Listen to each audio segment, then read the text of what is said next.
We would like to acknowledge the land to which we are gathered is the traditional territory of the Ktunaxa, Silix, and Sinix peoples, and is home to Métis and many diverse Aboriginal persons. We honour their connection to the land and rivers and respect the importance of the environment to our strength as a community. And I'd like to ask if there are any late items. Yeah. So I'd like to add the agroforestry specific tenure license response from the province to our agenda. Fair enough. We'll put that on at the end. Under 12, not notice of motion, but we put it under 12 at the end. Okay, thank you. So with that, there's one other item we'd be taking off the agenda because it needs a bit more attention, and that's the local improvement service for Observatory Street. So that's coming off the agenda for tonight. Okay. And with that, I'd like a motion to adopt the agenda as presented with the deduction of the one item and the addition of one item. Moved by Councillor Woodward, seconded by Councillor Page. All in favour? Carried. Thanks very much. Now, adoption of the minutes of the previous meeting of March the 8th, 2022. Moved by Councillor Renwick, seconded by Councillor Woodward. All in favour? Carried. Thanks very much. Recommendations from the Committee of the Whole, there are none. Development variance permit for 1117 McQuarrie. And in front of you is a development service, has received a development variance permit application for 117 McQuarrie Avenue to increase the maximum permitted height of the laneway house required by the zoning bylaw for 5.8 metres to 6.7 metres for the purpose of permitting an existing house to be considered a laneway house. Considering the existing dwelling as a laneway house will permit the applicant to further develop the property with more residential units. Now, at this point, we're going to get a little bit of an update from staff. All right. Good evening, Council. Actually, before we dive into the variance permits here, I did just want to clarify one thing that at a previous development variance permit application, Councillor Lauterberg had inquired where the criteria come from that Development Services uses to review these applications. And I did just want to clarify that those do come from a council-approved policy. They aren't just criteria that Development Services selects. They are planning best practices, but they are also policy approved by council as well. So just to keep that in mind for these next two variances. So before you go any further, I just want to make sure, because this is only the second time we've had people back in council chambers. Can you hear okay? You're all good? Okay, thanks. Go ahead. Yeah. Great, okay. Yeah, so 1117 McQuarrie Ave is a single detached house existing on an R1 zoned property in Rosemont.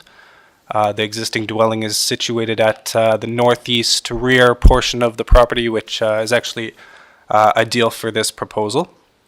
And the property owner identified some development potential on the property, potentially 2 new dwelling units in the form of a duplex.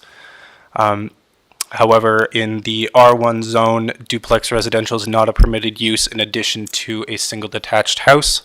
However, duplex residential is a permitted use in addition to a laneway house. So therefore, the applicant requested of Development Services to consider this existing building a laneway house. So Development Services then conducted a full review of the existing dwelling and concluded that the existing dwelling does meet all of the criteria for a laneway house apart from the height. Laneway houses are permitted to be 5.8 meters in height, whereas the existing dwelling was calculated at 6.7 meters in height, resulting in required relaxation of 0.9 meters in the maximum height permitted for laneway houses to consider this as such. Apart from that, Development Services did a full neighborhood circulation within 60 meters of the subject property and gave 10 days for any comments. And Development Services did receive one inquiry about any potential impacts to on-street parking. Development Services, of course, has quite strict regulations as far as off-street parking regulations, whereas all property owners are required to, when developing their property further, are required to provide adequate off-street parking rather, for any new residents or residential dwelling units on that property in order to negate any on-street parking impacts. Another late item was accepted, some written correspondence primarily regarding the setbacks of the deck currently being constructed for the existing dwelling unit or proposed laneway house. I believe there to be potentially a bit of confusion as to where the actual property line is situated, as this deck did undergo a full planning and building review at the building permit stage and is now being constructed and did meet on the plans the required 1.5 meter setbacks required for the deck. Also, our building inspectors do double check that when on site doing their inspections. They double check that all construction is meeting those setbacks. And finally, we did also receive a package of comments just this afternoon. I would like to reiterate that the residents were granted the 10 days that was adhered to. They did have the required 10 days of to provide their comments to our department. But this was just received this afternoon, so it's difficult to provide, thoughtful, well-organized feedback about each of these comments. But if council wishes, I can kind of muddle my way through this package if you like. Sure. Councillor Renwick, so there is a there is a resolution, and there's three options, obviously approved, deny, or refer.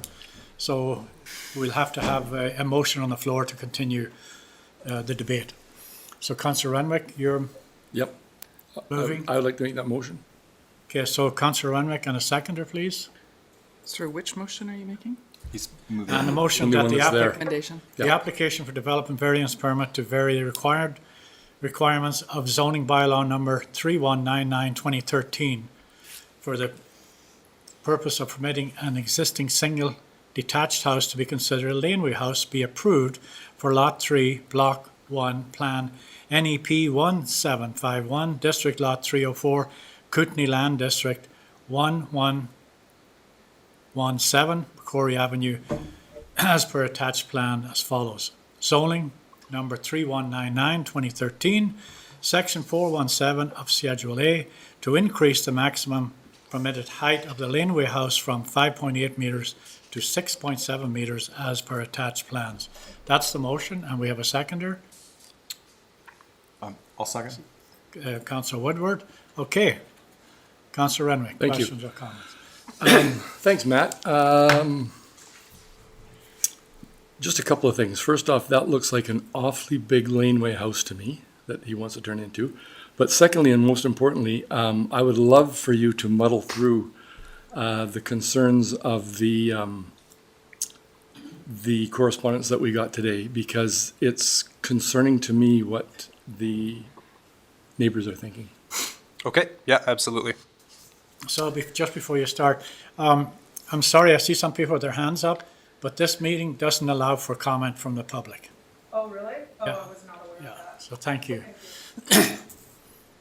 But, yeah. All right. Yeah, I would just like to say right off the start here that this is an existing dwelling unit and existing structure. And during my read through these comments, it appears that the bulk of them do relate to the existing structure that's on the property right now. So regardless of whether this variance is approved or denied, this structure will still be there. So just keep that in mind. So the first three kind of topics that were covered here were shade, overlook, and privacy, which are definitely all concerns that Development Services reviewed and didn't consider anything to be overly significant. Again, as this is an existing structure, and certainly is not, the approval of this variance is certainly not going to worsen any of those conditions. The next mark was at the side setback line, which is, I believe, with the property to the north, which I believe is 11 1115 McQuarrie Ave, which is 0.68 meters rather than the required 1.5 meters. Again, as this is an existing structure which was built prior to the approval of the zoning bylaw, that is not up for us to necessarily debate, but has came up in the past. And in a section of our zoning bylaw, section 3F, in the case of a laneway house proposed to be contained within an existing building constructed, the Director of Development Services may exempt the laneway house from the minimum lot line setbacks prescribed by this bylaw, as long as we are not increasing, the size, the footprint, or adding on anything to this structure. So that does permit the relaxation of those setbacks. Also mentioned is when the applicant builds a multi-story house in front of the existing house. That's also a comment regarding shade, I believe. Similar to the requirements and regulations outlined for every other R1 zone property in town, any new development on this property will be subject to the same height envelope allowance of 10 meters. No special treatment or anything. Moving on. The vinyl siding comes up a few times. And, we definitely considered that as well. It's also consistent with most of the other homes on the block have vinyl siding. In our review, we didn't really consider it to be significant enough to be the breaking point for this proposal or, the hindrance of further development on the property in Nelson, the type of siding of the existing dwelling.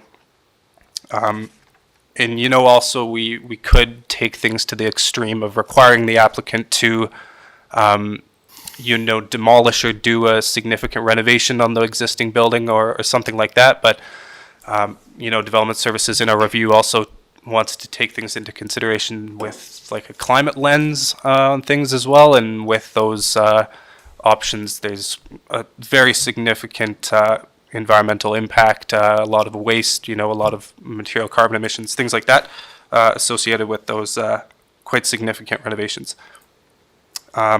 Next was a concern with the minimum parking space requirement. There's a parking space on the property that does not meet the minimum dimensions outlined in our zoning bylaw.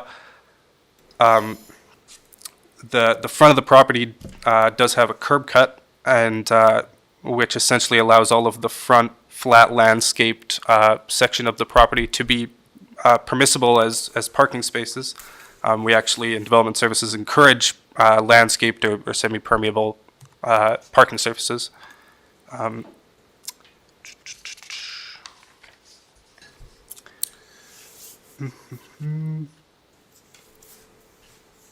I guess one of the last issues or concerns was with kind of the time frame of this whole thing elapsing, is that the approval of this variance to consider it a laneway house occurring prior to the actual construction of the principal use of the property, whereas laneway houses do require a principal use for the property to be considered as such.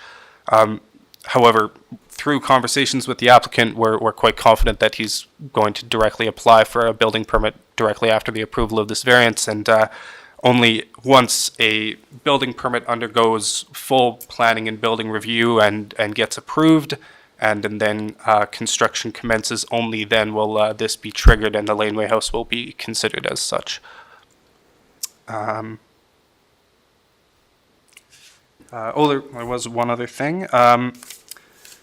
I do not believe the intent of the bylaw was to allow people to designate their existing homes as laneways.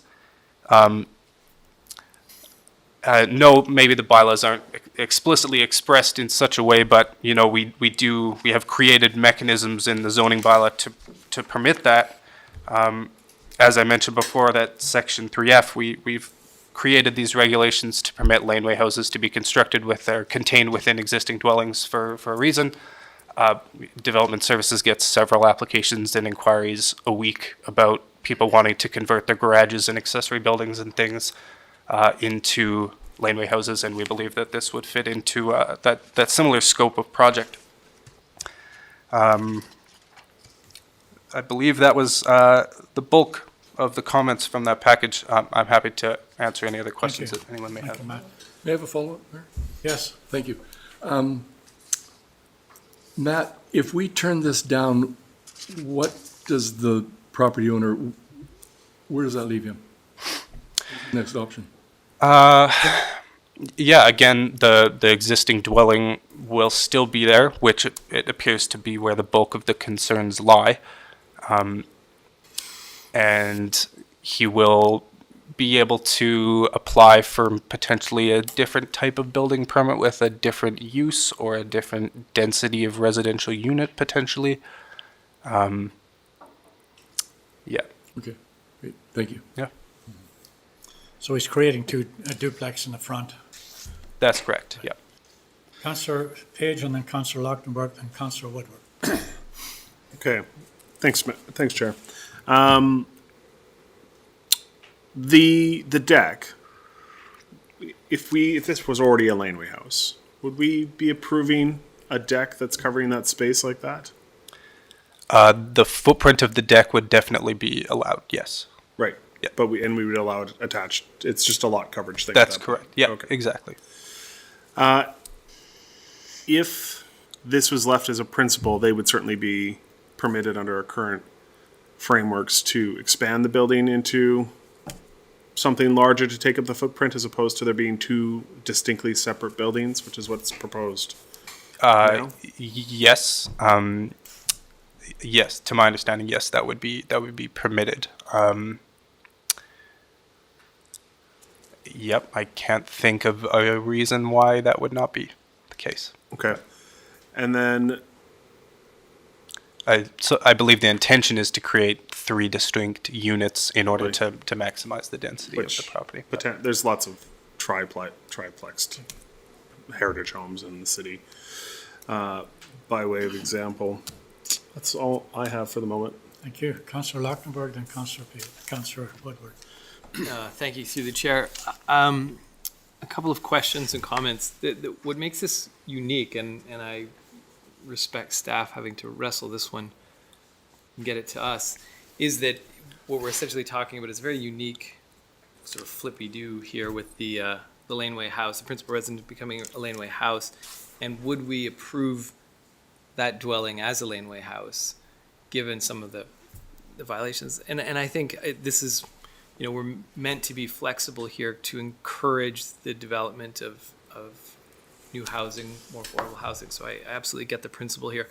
My concern was a few. That one, just the response from the neighbors. It seemed like every neighbor surrounding it had issues, which isn't common.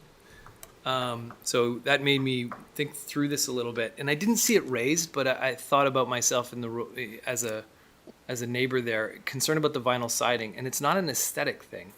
And correct me if I'm wrong, when you put that level of density with vinyl is flammable, right? And is that not one of the main concerns here, that you're potentially creating a fire risk with that density and not having it built to be safe from fire? Yep, yeah, that's a great point. In terms of the development permits and the criteria that we analyze when we're reviewing development permits and development variance permits, it is more so from an aesthetic perspective. And then when we are analyzing or reviewing the building permit, usually in association with that permit, that is when we consider things, okay, which exterior materials are we permitting them to use given the distance between the properties? Because there are building code implications for the materials that you're able to use on the exterior buildings, given how close they are to another structure or something like that. So in this context, it's definitely more from an aesthetic perspective, but that's a great thing to keep in consideration, though. Well, as a follow-up, then, given how unique a situation this is it possible, because the principle here is safety, we want to make sure that everybody's protected, and the fact is that we don't have control over this residence per se. Like, we can't require the builder to strip away the vinyl siding and replace it with something that's more safe, unless we make that a covenant of this variance. So is that something that staff had considered, or is it something you've seen in the past? Yeah, it's definitely something that we considered if we wanted to go to that, what we felt to be kind of an extreme case. Given the siting proposal of the other structures on the property, we didn't really consider that to be a major concern of any safety issue for the actual external materials that are currently used and what they would be using for the new proposed principal dwelling. So we didn't put much stock in putting a covenant on this variance. Can I just maybe just clarify? So are you suggesting if our fire department has that concern, that would be a requirement?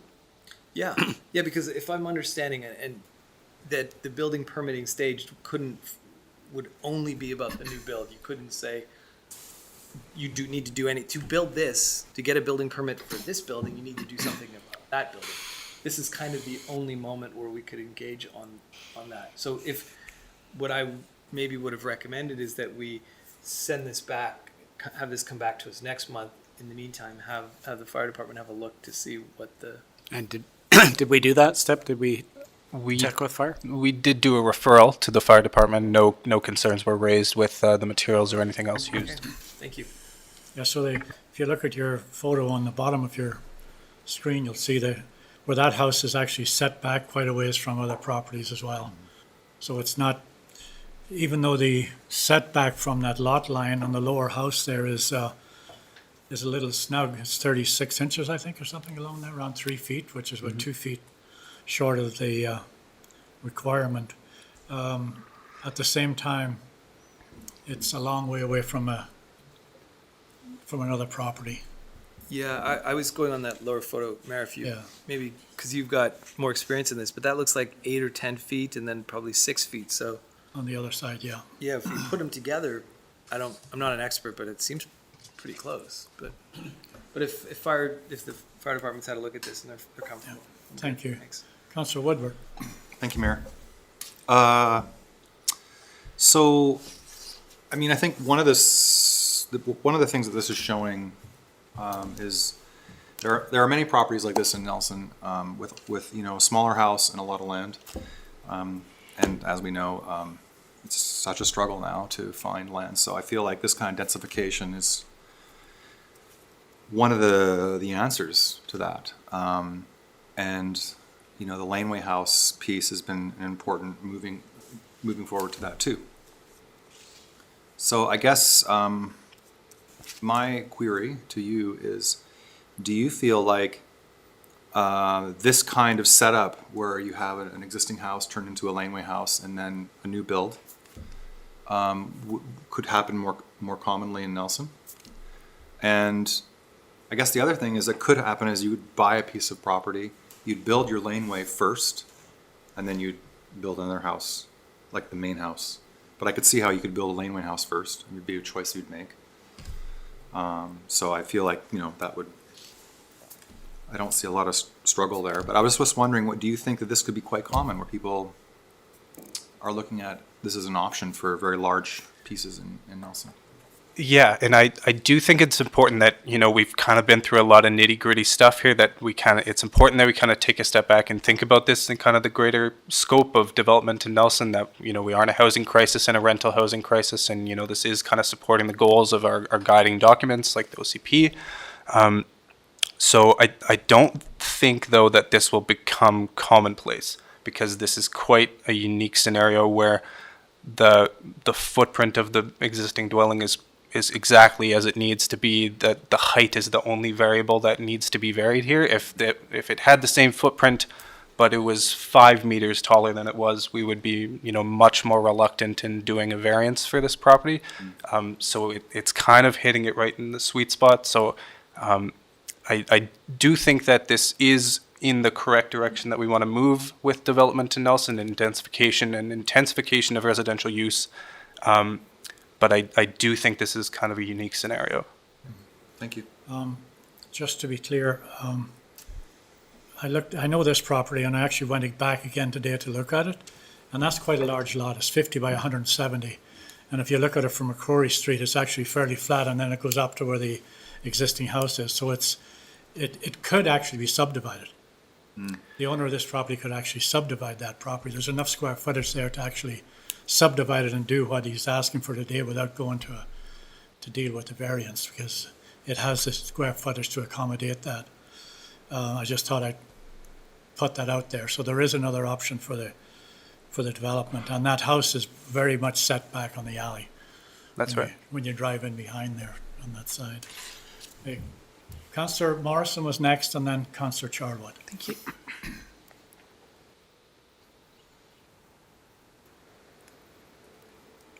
Your mic's not on, Can't Mr. hear you. Yanis.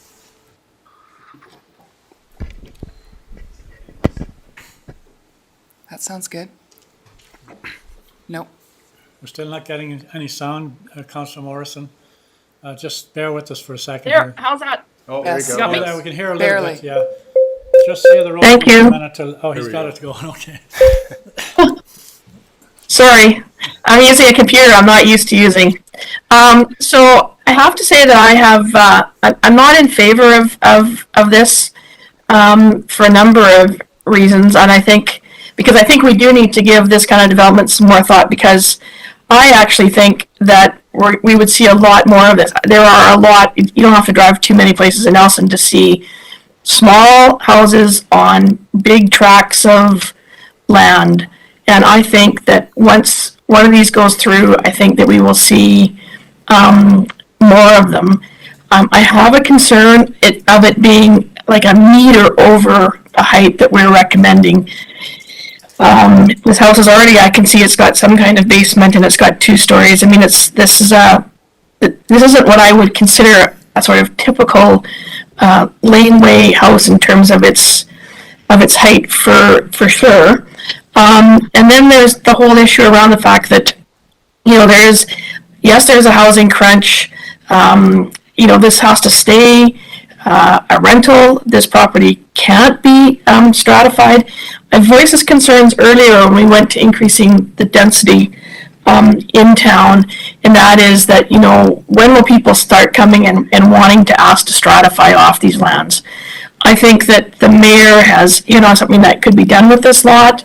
If this was what was interested, is to actually do a subdivision now and have two properties, if that's what they want to go to. But I just have a lot of concerns about the impact of what's going to happen as we see more of these come to us. And so I'd like to make sure that we had a good plan coming out of development services about how we're going to address the issue of more of these coming to fruition.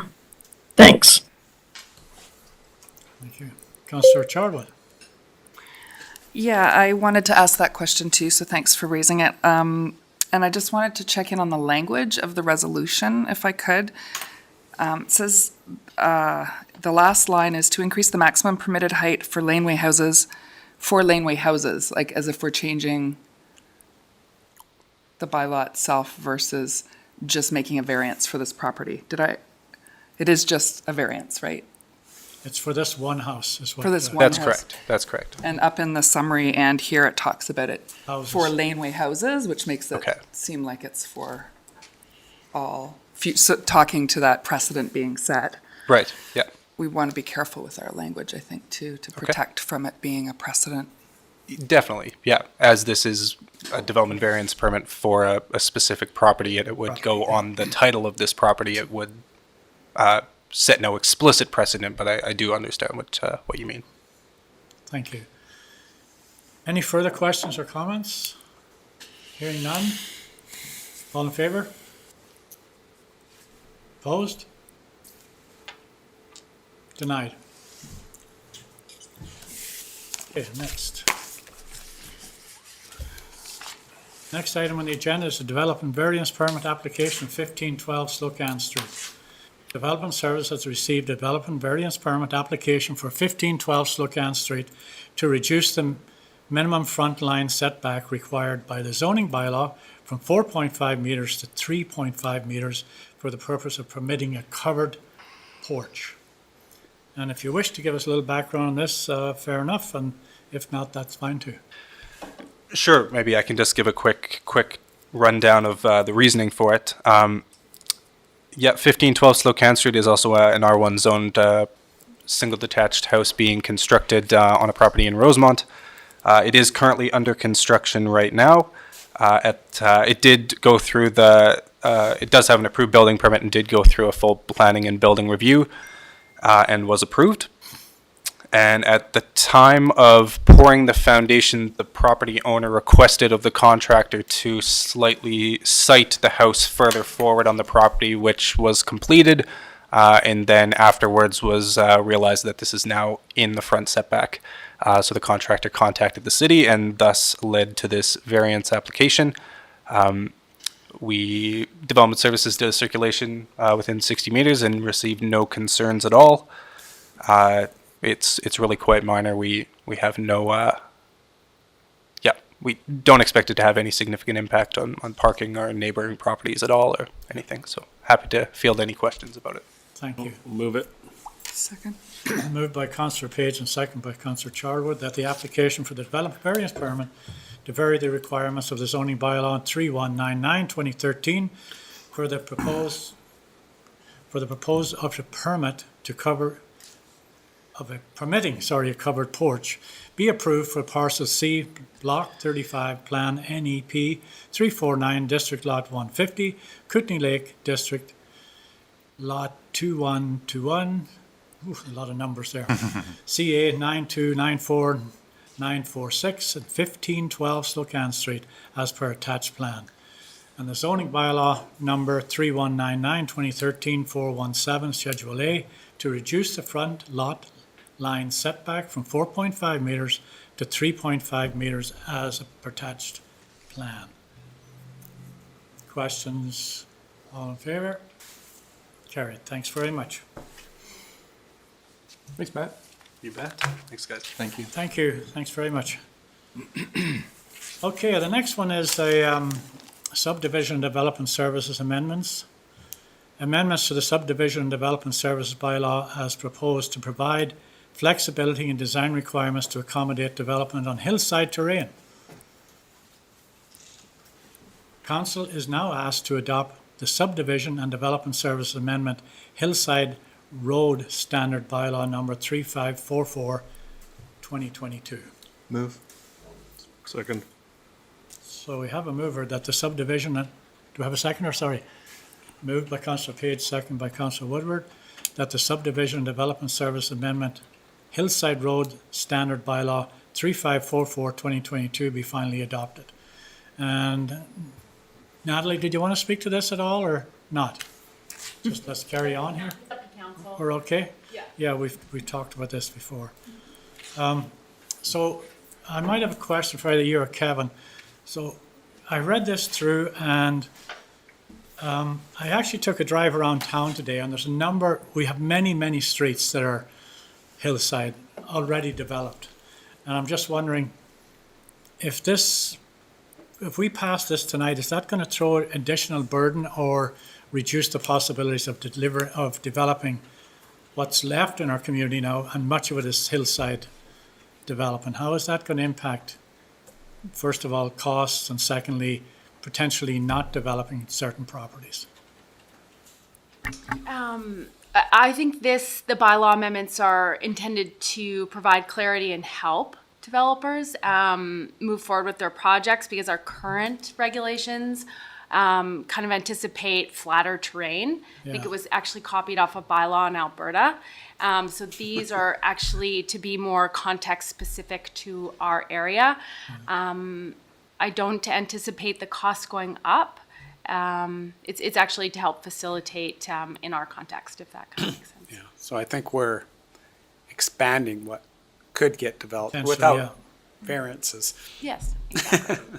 Yeah, because I know in the past, I mean, I don't want to get off on a side trip, but I know in the past, yeah, we've allowed probably 90% of our community on hillside development to, you have a lot, you build a driveway and you drive into it and it's worked just fine for like 100 years. And I see here part of the layout of from A to J here, you have additional work that would need to be done to access properties now as well. So I'm just wondering, I'm just concerned that if we've lived with the model we have, is this going to put us in a position where it's going to be another affordability issue for people developing lots. I'm not suggesting it should be the Wild West, but I'm just a little concerned that there may be properties in town that would just lay fallow because they couldn't meet some of these Well, right now, they wouldn't meet our existing. our existing, so they couldn't get Well, developed. we have approved a few that I could drive you to in the last 4 then years that I'm aware of that Those are, are hillside, but very those are, hillside. those are variances that Yeah, someone can still apply for a variance if they don't Right. meet our regs. Yeah, just to be Okay. clear, these regs are more lax than our current regulations. The So more there's- lax, okay. Yeah, so there should be less coming. okay, fair That enough. need That's, I just wanted to be sure variances. that we're not adding additional burden and cost on people that want to live and work in our community. Councillor Woodward. Just on that note, I think definitely what's happening when you go around town is we are building on the steeper and steeper slopes because that's what's left.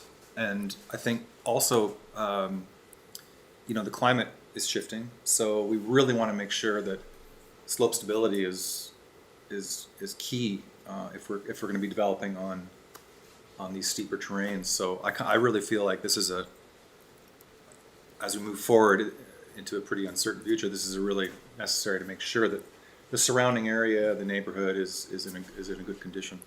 That's how I read it. So. Thank you. So I'll call the question.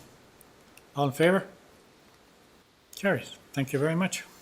Thank you, Natalie. And the next one's off the agenda, so now we move on to farmer's market.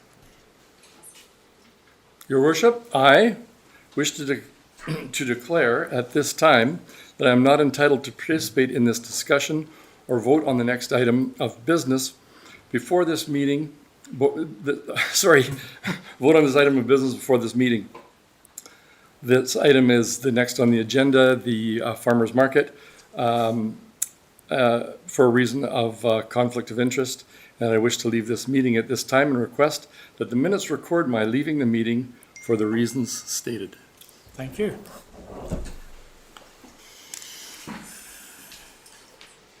So we have Sarah on screen now, as well as Councillor Morrison.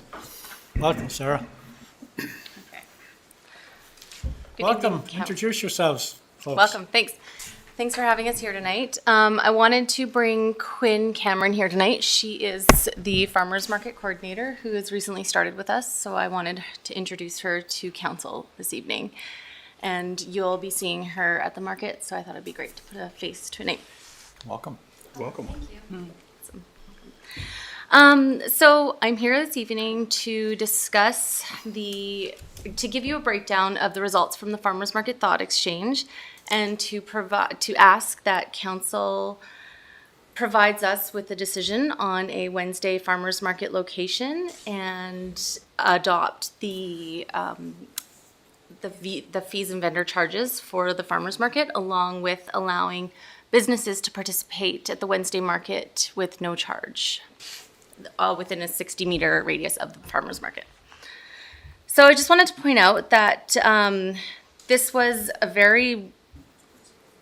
the thought exchange. We asked the public in January, so when thinking about a Wednesday farmers market location, what are the key features that you would like to see?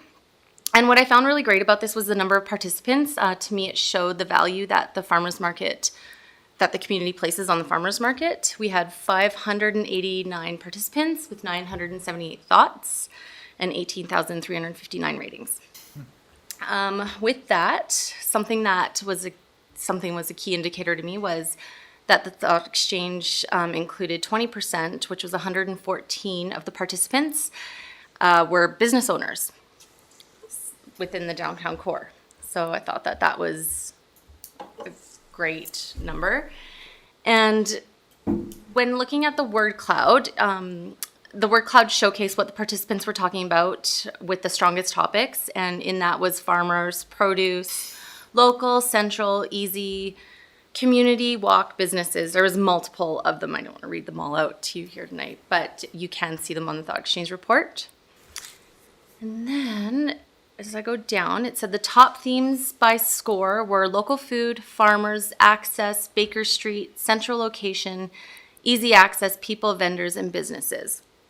And with those, couple of things were for the local food, fresh local produce that cuts the middleman out and gets the funds directly to farmers, that rated 4.3, and we all know that that is what the farmers market goal is to do. And then access, there was 3 things pointed out by people participating in Thought Exchange, and it was accessibility. There was actually 3 of them, so that was a key component of this that came out. Another one was Baker Street, which was Baker Street convenience, downtown is optimal, downtown Baker Street location, and then a central location. I mean, it all just goes on to talking about central and and then there's a final one that said that was thoughts on businesses. So these were rated, so access to parking, impact on small businesses, locations should have a relatively easy access for public and vendors, with very little impact on surrounding businesses, including vendor setup or tear down. That was rated 4.1. And past polls indicate that the majority of the Baker Street businesses embrace having the market downtown, which was rated 3.8, and to make sure it doesn't impede on existing businesses. Again, rated 3.8. So I just wanted to point out some of the differences from 2 different sides, side A and side B, which was Baker Street. Side A would be the first choice, easy walk to downtown from anywhere in downtown. And downtown close to the hustle and bustle of the city, easy access for walking and riding your bike. And on the other side of that, which was not on Baker, it has resulted in a total traffic gridlock. And then another one was no disruption to normal traffic. And 52 people rated side B and 298 rated side A. Another difference that I just wanted to point out was access. So side A, centrally located, more people will walk to the market if it's centrally located, food and drinks. And side B, which 54 participants voted on, was put in a place that an individual can choose to go to but are not required to go to. Many of us do not enjoy the experience but are forced to, and then or at the marketplace at the end of Baker where it was built with this market in mind. Baker Street merchants have been hit hard and need to support to stay in business. It would cost each business $150 per day to put a tent out at the same. Okay, so with that being said, I am here tonight to propose a couple of options for you guys.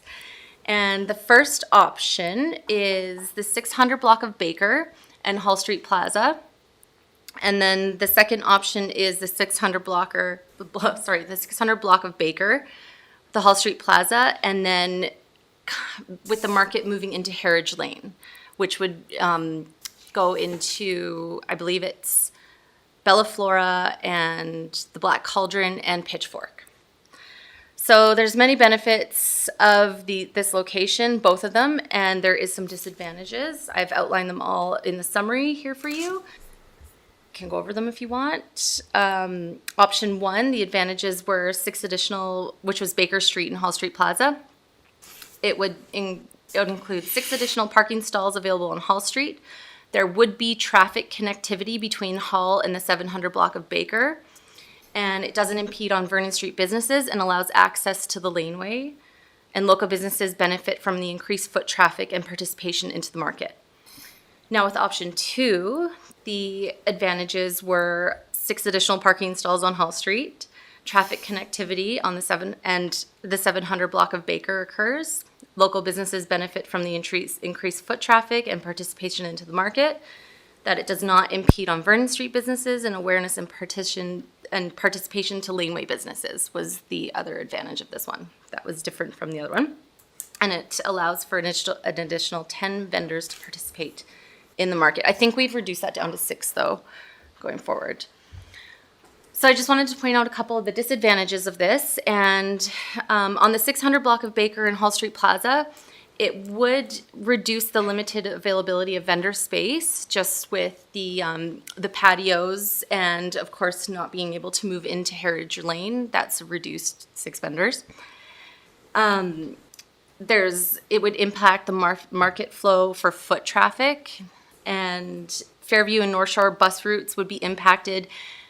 I spoke to Jody in transit, and he said 8 stops during the market operations would come to a close for the market day. And there's a potential hazard at the intersection between pedestrians and vehicles during market operations. And again, with option 2, just adding that the portion of Heritage Lane, includes limited availability for vendor space, impacts to market flow for foot traffic. Fairview and North Shore bus routes would still be impacted. 8 stops during market operations would be closed. Potential hazard at the intersection between pedestrians and vehicles, and the laneway would not be desirable. Further to that, we are asking that council, if the market is back on Baker, to support businesses coming out of this pandemic, or to support them in, recovering from their businesses, that we waive any special permit fees for businesses within a 60-meter radius of the Nelson Farmers Market for the Wednesday market days for the year of 2022, and that we pass the first and second readings of the fees and charges amendment to the farmers market vending fees. Jordan, when you say that 60 meters now, that could flow further down Baker. Yeah. Would that, if somebody wanted to, like say Mallards wanted to put a pop-up tent up on that day, they could do something like that? Is that what you were thinking? That's, yeah, ideally, I mean, I would like to see all businesses on Baker Street participate during the market day, during market operating hours. Right, so they would have to be aware they'd have to apply to have the meter covered or whatever the case would be. And Just to clarify, we're not talking about expanding the market No. beyond the 600 block.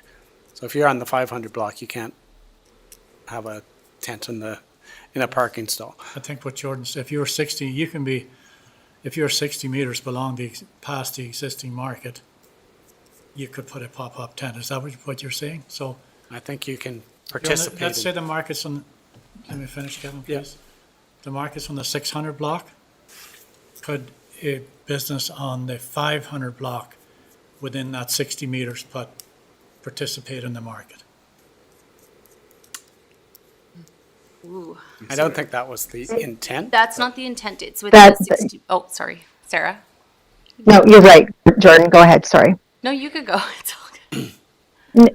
If you are, the intent is that as long as the 60-meter radius should encompass the 600 block of Baker Street and Hull Street Plaza, and any business that fits within that area of this proposed market plan would not have to pay a special permit fee to have a tent that's included in the market. Yeah, so they would So go to the it market. doesn't include the broader downtown area.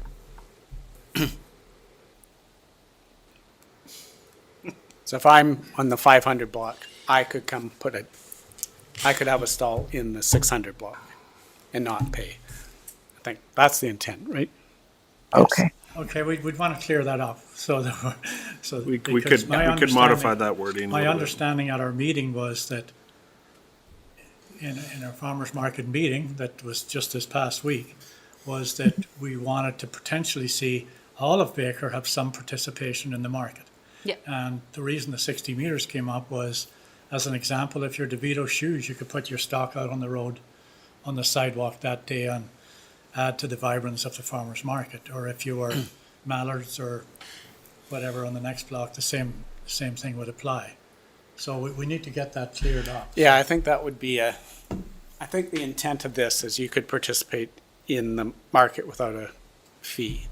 If council wants to waive, because we have already regulations if you want to set up Right. a display outside your business on any time, but council could certainly consider waiving fees. I don't think that includes parking stalls, but, Yeah. being on the sidewalk, yeah. you could, we have a policy there. We waived those fees in the past. I don't think we're waiving them for this year. I don't believe that council's made that, or did we as part of the sidewalk piece? Anyway, that, I would suggest, you can deal with this if you want to expand that and waive fees for those sidewalk rentals on the market day. I think that could be a Yeah, separate decision. I thought that's what we were talking about, Jordan, at the meeting, but maybe I misunderstood, sorry. Well, it's okay. Yeah, I think, if what Kevin says is, that could eliminate actual farmers from coming into the market. If 10 downtown businesses decide, now I want to move to the 500 block baker and put up 10 pop-ups, that would mean that 10 people that would come there normally to sell fruit and vegetables may not be able to participate. So that's why I thought it was a case of, if you run baker or hall within 60 meters, you could put your wares out on the sidewalk without having a fee charge for that. We can certainly look at that, and you could do that in the whole downtown if you wanted, not just restrict to the 60 meters as part of your economic You could. recovery. Yeah, and as it is right now, if a business wanted to have, to participate in the market that wasn't within that 60-meter radius, they would pay a special permit fee. They'd have to get a special permit, which they do right now, just to say have a, like on the, I think it's the May long weekend, they often put tents in a parking stall. They pull a special permit fee. They have to pay for that fee based on the parking stalls, so number of stalls that they use. So what we're proposing in this 60-meter radius is that on market Wednesdays, that fee is waived. So if businesses want to participate and put a tent out, and it would be on the street along with all of the other vendors, then the fee is waived for that participation. Thank you. Councillor Page, Councillor Lochtenberg. I'm going to move the motion, but walk with me very slowly on this. So before you move anything, there's Which actually one? 3 separate ones here. I'm going to move one. Okay. I'm not worried about. And We have to move an and that option is with that that? the farmer's market be permitted, permanently moved to 600 block Baker Street and Hall Street Plaza for Wednesdays only. I'm going to modify it. So that's option one. Okay, so I'm going to move the motion that the city farmers market be moved to, permanently moved to the 600 block of Baker Street and Hall Street Plaza for Wednesdays only, and further that council waive any special permit fees for businesses within the Nelson Farmers Market on Wednesday market days in the year 2022. I think the 60 meters is just. I think you need to be careful here. So right now, this is if you're in the market, Yeah. right? And that restricts you to, you have to be within 60 meters. Are you suggesting that any business in Nelson could be at the farmer's market in that 600 block with no fees? With it, well, if we're saying businesses and we're not just distinctly saying brick and mortar businesses, buttressing the farmer's market, I thought of the same thing, but we weren't making that distinction without the carrier of a physical limit in the first place. I think the 60 meters was brick and mortar, right? Yep. So you would have to be a business that you had to, On that street, or within 60 meters of that street, right? which gets to John's point, Yeah, which but you have I'm to not come sure to the we Yeah. fleshed that out. Yeah, so I think the big thing is to get a location. If you want us to look at whether we'd waive sidewalk fees, whether, we'd allow more use of parking stalls on that day and for vendors, I think you probably should send that one back to me. I hear your concern about, the mayor's concern about, if we start to allow a number of business into the market and then now you're excluding the farmers market vendors, then that might not be a good thing. I know in the past, on that block, if you were a business, you could come out onto the sidewalk and sell your wares on the sidewalk. But it sounds like you want us to look at that one a bit more broad. So I think we could actually split that motion. that's right. I think if you, Councillor Page, what I'm going to do here is I'm going to yield to Councillor Woodward, who actually ran the farm. Well, I'm not even done. Pardon? I'm not even done with Oh, you're not even done? Oh, I see, okay. we're getting distracted by the 60 meters. Yeah. I wonder if we can just deal with the location and The then location, send that yeah. other part back Could to deal us with to that. come back to you. So I was going to propose, so let's seek division on the and further. We'll just deal with the first part. Seek division, okay, so the and further would be completely Will be a separate different. motion. Okay, Yeah. I was dealt with gonna- one first. I was going to move the first one as written, the first half as written, but if there's a seconder for it, I would seek to amend it and have a discussion about the permanently part. So that's why I said we had to go slow. Can I make a comment? Well, if we can get a mover, then we'll Yeah. go from there, and you'll be the, I'll second you'll be the first one to speak. How does that sound? Okay. So we have it second by Councillor. So that first part of one is what That's- has Yeah. been moved. First. Okay. The first part of one. Okay, so for many years I ran this shape, the L shape on the 600 and the Hall Street. We didn't have any of the 60 meters or anything, but businesses on the 600 block, some of them would put out things in front of their store so that people wandering the market would also wander the stores. I think, one of the elements might be to drop the 60 meters and just allow people on Baker Street to put out things in front of their stores, because you're walking to the market and it's at the end of Baker Street. So many people would be coming all the way down Baker. So if you had a lot of goods outside of stores, it could be really festive and great. So I would just suggest that possibly we could waive side. I'm not suggesting taking up parking spots, because the parking spots are so precious on Baker. So I would just say waiving fees for people who want to put goods outside of their storefronts would be a possibility. So that's Okay, separated. that's the second part Okay, of. That's yeah. the second part. Yeah, let's deal with one. So we're So dealing with the first one. The first one, there was one issue with the L shape that I had for a few years, and that was that the intersection. So you have to. I put barriers on both the Baker Street and Hall Street, and really made it so that the public basically cut off diagonally half the intersection. So the public can walk down Baker and then turn onto Hall without having to worry about the cars turning from Baker onto Hall. Right. Right? So you're basically taking up, you're diagonally drawing a line across that intersection.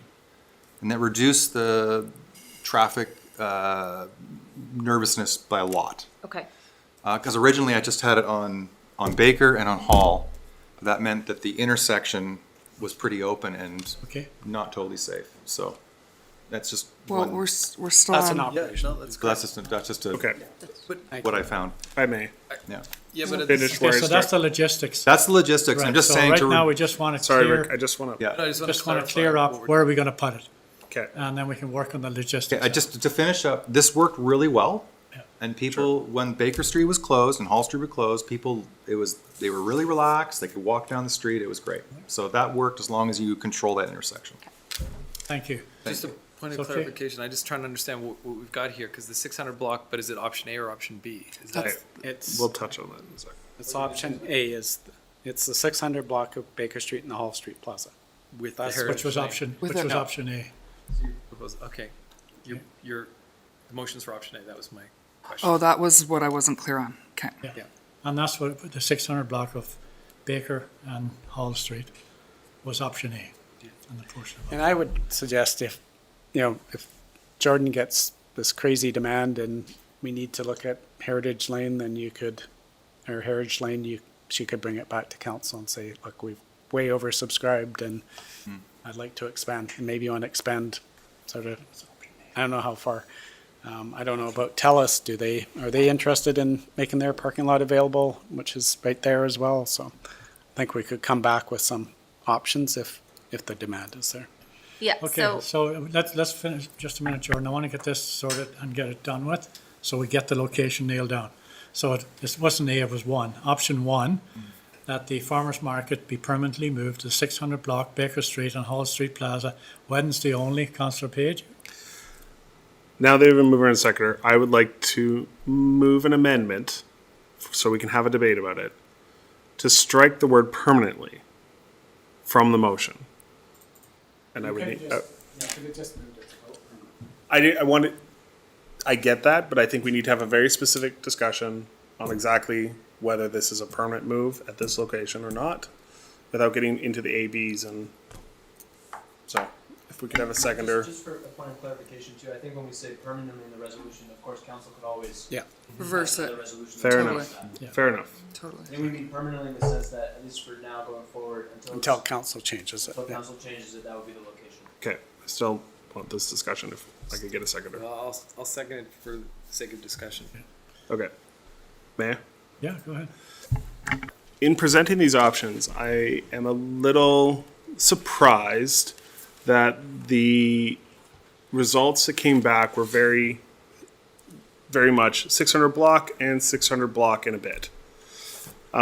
In the consultations with people downtown, I have come to believe that the long-term solution, so that we're not continually revisiting the farmers market, as we have been through this term, and I believe Councillor Morrison could probably speak to the terms before us, the same discussion every spring. So I envision that what we really need to see is a rotation of the blocks. Maybe it's 600 this year, maybe it's 500 next year, maybe it's 400 the year after that, and then it resets back to 600 and loops back through again. So I'm asking for us to amend the word permanently, all other things aside, to just have that discussion of, do we envision that this is just the singular location where we want to see the farmers market, or are we going to spread the pain and spread the love across the businesses? Because at the end of the day, there are specific businesses along this street that are just having an impact. It's not ephemeral to them. Some of them are going to have a great day. Some of them are going to have a terrible day, and they're going to have it every single Wednesday. And there are businesses on the 500 and the 400 who would love to have the market or hate to have the market. There's no resolving that. It will just be that way as long as there are brick and mortar businesses. So in my mind, I think we want to approve it for 600 this year and set the direction in the future that it will then go to 5 and then to 4 Or not, and then back to 6. or not. Or not. Right. But maybe not, that this is the location. Okay, Councillor Woodward and then So Councillor Charbel. that idea has, over the time that I ran it, the 7 years, that came up a number of times. And the reason it doesn't work is that each block is unique. Some blocks are more narrow and some are not. What this particular setup has is the Heritage, Hall Street Plaza has electricity. And on the other side, it has public bathroom and it has water. Actually has a spigot for people who want to fill watering cans, and it has drinking water. And that was designed essentially around having events. Hall Street Plaza. So it's literally like made for market events. So moving it down Baker, you're moving away from the amenities, which are needed. So there aren't electrical outlets down Baker, for example, but there are electrical outlets built in each light standard in Hall Street Plaza for this purpose. So I just want to make that clear. That was a big part of designing Hall Street Plaza, was an event location, so that we weren't struggling where you're going to put this event. Hall Street Plaza is designed for that. So that's why I think, I just want to say that I really defend that this is kind of it, because anywhere else you go, you're losing amenities. And the bathroom. Unless you go to 700 block. Now, you can't go to 700 block because I've already went through that, because there are entrances to businesses that you block. And or you have less area Yeah. on every other block down Baker. 'cause I don't for mean the to, like- 600, you have Hall plus the 600. I don't mean to shoot you down or anything, Councillor Page. It's just that I went through this for 7 years, shifting, changing, moving, and this was out of the 7 years, this was by far the best location. And it reduced the traffic congestion by a lot, because there was the time where it was on the 400 block, which is right in the middle of town, which blocked traffic going both ways, which was pretty upsetting for a lot of the businesses. And the only other time was the 200 and 300 blocks for the Market Fest, but that was at night when a lot of the businesses were closed. So this location is a natural fit, and the amenities are in the Hall Street Plaza. So I just want to bring us back a little bit here to, Jordan has done a mountain of work on this with the thought exchange and the committee made up of vendors, farmers, myself, Councillor Woodward, Councillor Charwood, you've sat in on a couple of the meetings as well. And so this is coming from that place. And it's not to suggest for a moment the council doesn't have the final say, but it didn't just fly out tonight. It's been several months in the, of consultation happening to try and come up with a solution. And you just heard one of the main reasons why it's on that section is that Hall Street was designed for, and we actually compromised on Hall Street by pulling it off the lower block of Hall and moving it on the 600 block of Baker. Those 2 blocks of Hall were designed as a festival area with the rolled sidewalks, the wide sidewalks, the lighting, the wiring, the overhead lighting, the washrooms, water availability, able to put spray areas out to cool people down in summertime, etc. So it was custom built for that, and the compromise was made to go on to the 600 block of Baker to kind of manage traffic flow, and also to get in and out of the New Grand and DeVito Shoes and the co-op for their trucks that were supplying the co-op with their materials to run their store. And that's how it ended up turning around the corner there.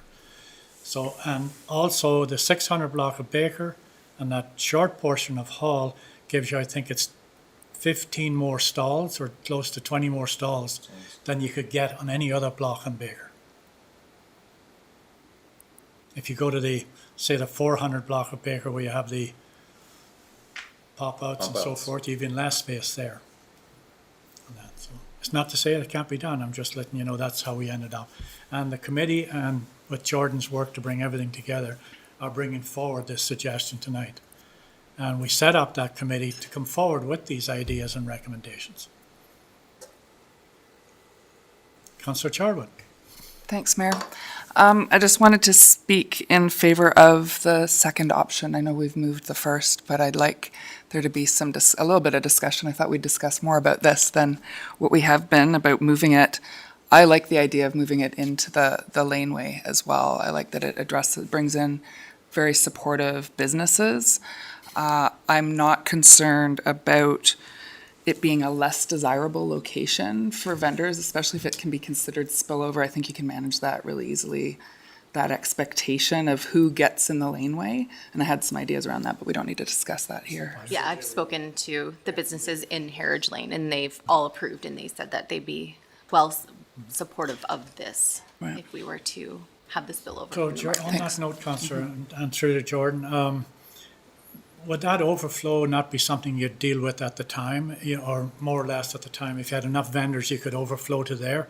Does that need to be part of this conversation tonight, that we do that full switch? Because I'm not 100% sure, but you may have checked this out, if the fire marshal would be agreeable to allow us to move on to that lane. Yeah, they need the 3 meters in between. I haven't gotten approval for the Heritage Lane portion. Yeah, that's what I mean about but Heritage I Lane have being on gotten the- approval for the 600 block and the Hall Street Plaza. It's the lane I'm thinking about, because Yeah, I'm not sure it should be on the table right now, because the fire chief would have to say, yes, you can block that alley, and then we have delivery folks as well that use that alley. the delivery is no issue. I've already spoken to Pitchfork, Bella Flora, and the Black Cauldron. Okay, thank you. And right now with the influx of applications, we have more than enough that actually we will have to start turning people away. Even Mayor, with that Morrison, Yeah. Councillor Morrison. Councillor Morrison, and that's to the motion, by the way. Oh, but there's an amendment on the Sorry, the table. amendment to the motion, I beg your pardon. Sorry about that. No worries. So, can you hear me? Yeah. Thank you, Chair. So, in regards to what I like or support, as I prefer number 1. I have the same concerns that Mayor stole my thunder about using the Heritage Lane, although I love Heritage Lane and I walk it quite often. That I think there are some fire concerns there, particularly when you've got the 600 block on the front side occupied, and then you're going to occupy the back alley of that same block in a town that's got very narrow roads to start with. I see that as problematic. I'm not the fire chief by any stretch of the imagination, but I think that would be something that would have to be contemplated. And I think we wait and see whether or not the uptick requires that. But I can't support I can't support the second option. Thanks. Still have a, Right, that's what we're dealing with. Okay, but it's good to clear this up, Kevin, so. Thank you. So the motion on the floor is to delete permanently from number 1, that the farmer's market be moved to the 600 block Baker Street and Hall Street Plaza on Wednesdays only. All in favour? Opposed? Opposed? do you need a vote? Okay. Janice, I didn't see your vote. How many you got? You're, sorry, Janice, I couldn't quite see you there. She's in favor. You're in favour of removing permanently? Okay, that's what. Okay, so we had 1, 2. Are we going for yay or nay? Pardon me? Yay or nay right now? Well, you're yay if you say nay. So you're either vote or not. Put your hand up or not. Sorry, can we do this? For it or yes. What's happening here? You can't abstain. You don't ask me specifically what my vote is, though. The amendment, You the abstain, amendment then is, in the affirmative. the amendment is what you're voting on. Do you want to remove the word permanent from the resolution? So if you put your hand up yes, then you're removing it, and it would not say permanent in the amended resolution. So we had 1, So 2. If you want permanent in there, you vote no. If you want it in, The other way If you want around. to strike it, if you want to strike it, if you want to strike the word permanently, the you vote put is yes. yes. So I'm Me, going to call the vote Janice. again. So we have 1, 2 to strike it. It fails. So permanent stays in. I just had a Question? question or comment on option 1, option 2. Okay. So, yeah, That's what's on the table. so Yes. I would vote to defeat option 1 in favor of option 2. Amend it. Simply because, okay, well, I guess I can move an amendment, but I think this is an unfriendly amendment, so I think we have to Just defeat you move an amendment, someone will second. Yeah, well, I guess I could rule if it's friendly or not. Yeah, if you wish. Okay, so I'll move to amend to include Heritage Lane. I'll second. Seconded by Councillor Charwood. Is that subject to the approval of the fire department? Yeah, it should be so. Yeah, and my argument for it, if I may, is that you're blocking Heritage Lane anyway, so it effectively becomes a parking lot if you're doing it. So why not use it, since it's not going to be, it's not a throughway. It's a true way going all the way up. Well, I guess so. Yeah, but if it's subject to a review by the fire chief, then I think Fair that enough. sounds fair. Okay, so we're back to square one here with, Well, then on the amendment. on the amendment, exactly, yeah. Okay. Okay, we had a mover and a seconder. All in favor? Carried, thank you. And that included subject to the approval of the fire. It did. Yeah. Yeah. And now you're still left with the Yeah. main motion as amended. The main motion as amended. So that the farmer's market permanently moved to the 600 block Baker Street and Hall Street with the ability to move to Heritage Lane, Including Will the- heritage. including Heritage Lane, subject to the approval of the fire chief. For Wednesdays only. Pardon? For Wednesdays. Yeah, only. for Wednesdays. For Wednesdays only, yeah, okay. Okay. All in favor? 1, 2, 3. Janice, your hand up, you're just scratching your forehead. I'm opposed to moving into Heritage Lane. So you have 1, 2, 3. It passes, I guess. Yeah. Okay, good. Talk to the fire chief. We will. Now the second half of the motion. Okay, now we're Thank on you to for- further council waive any special permit fees for businesses. And this one here, there's a conversation maybe to be had around this. Within 60 meters of the Nelson Farmers Market on on Wednesday market days in the year 2022. Can I just suggest you refer that one back to staff? Because there seem to be a number of questions on, Okay, we'll send it But back that to was- Sarah to get that sorted out. you have to make Okay, that to that, resolution. Do I have to move No. that? and we'll move on then to council pass the first and second reading of fees and charges amendment bylaw for the farmers market fees number 3547/2022. No, you can't. You have to refer. No. You have to refer that. Somebody has to move referral of that Everything other going part. back because of the They're all additional connected. vendors? Yeah, Sarah? this is about the additional Yeah. vendors. Okay.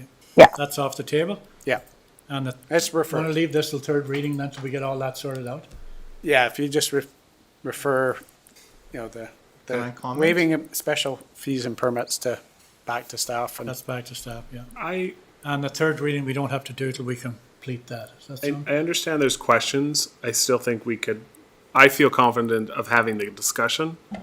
Honestly, I'm not quite certain that I needed to refer to staff to do a round of engagement, come back. I just feel we needed to have a discussion separately. So I'm ready to move the second part of that divided motion and then have a discussion about it. And then it might end up. You get a seconder, that's fine. I'll second.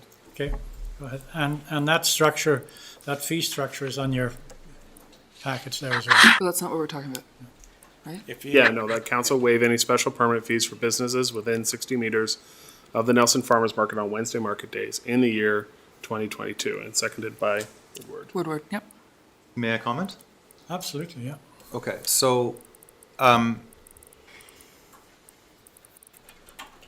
I feel like, you know, the one thing we could do here is we could just drop the 60 meters and just say all businesses on Baker, and I think we should just say Baker Street, because that defines the area. All businesses on Baker on Wednesdays could put their goods outside of their store with no fee, so that people making their way to the market would have a selection of goods and services available for them to peruse. Sure, okay. Is that a possibility? Well, you could, but what if I'm on the 400 block of Hall? Well, on the 400 block of Hall is... And I parked on Vernon Street and I'm walking to the market. DeVito. There's... Okay. Or what if I come up Josephine? Or what if I come from uphill and, So I think, Kevin, you know, those are good questions, but Yeah. maybe we need to get this Just all of downtown. off the Oh, ground downtown. this year. And, you know, we can work through We that. can If there's a work through this demand for it, we conversation. can, Yeah, just you know, we can always work through that. Downtown core?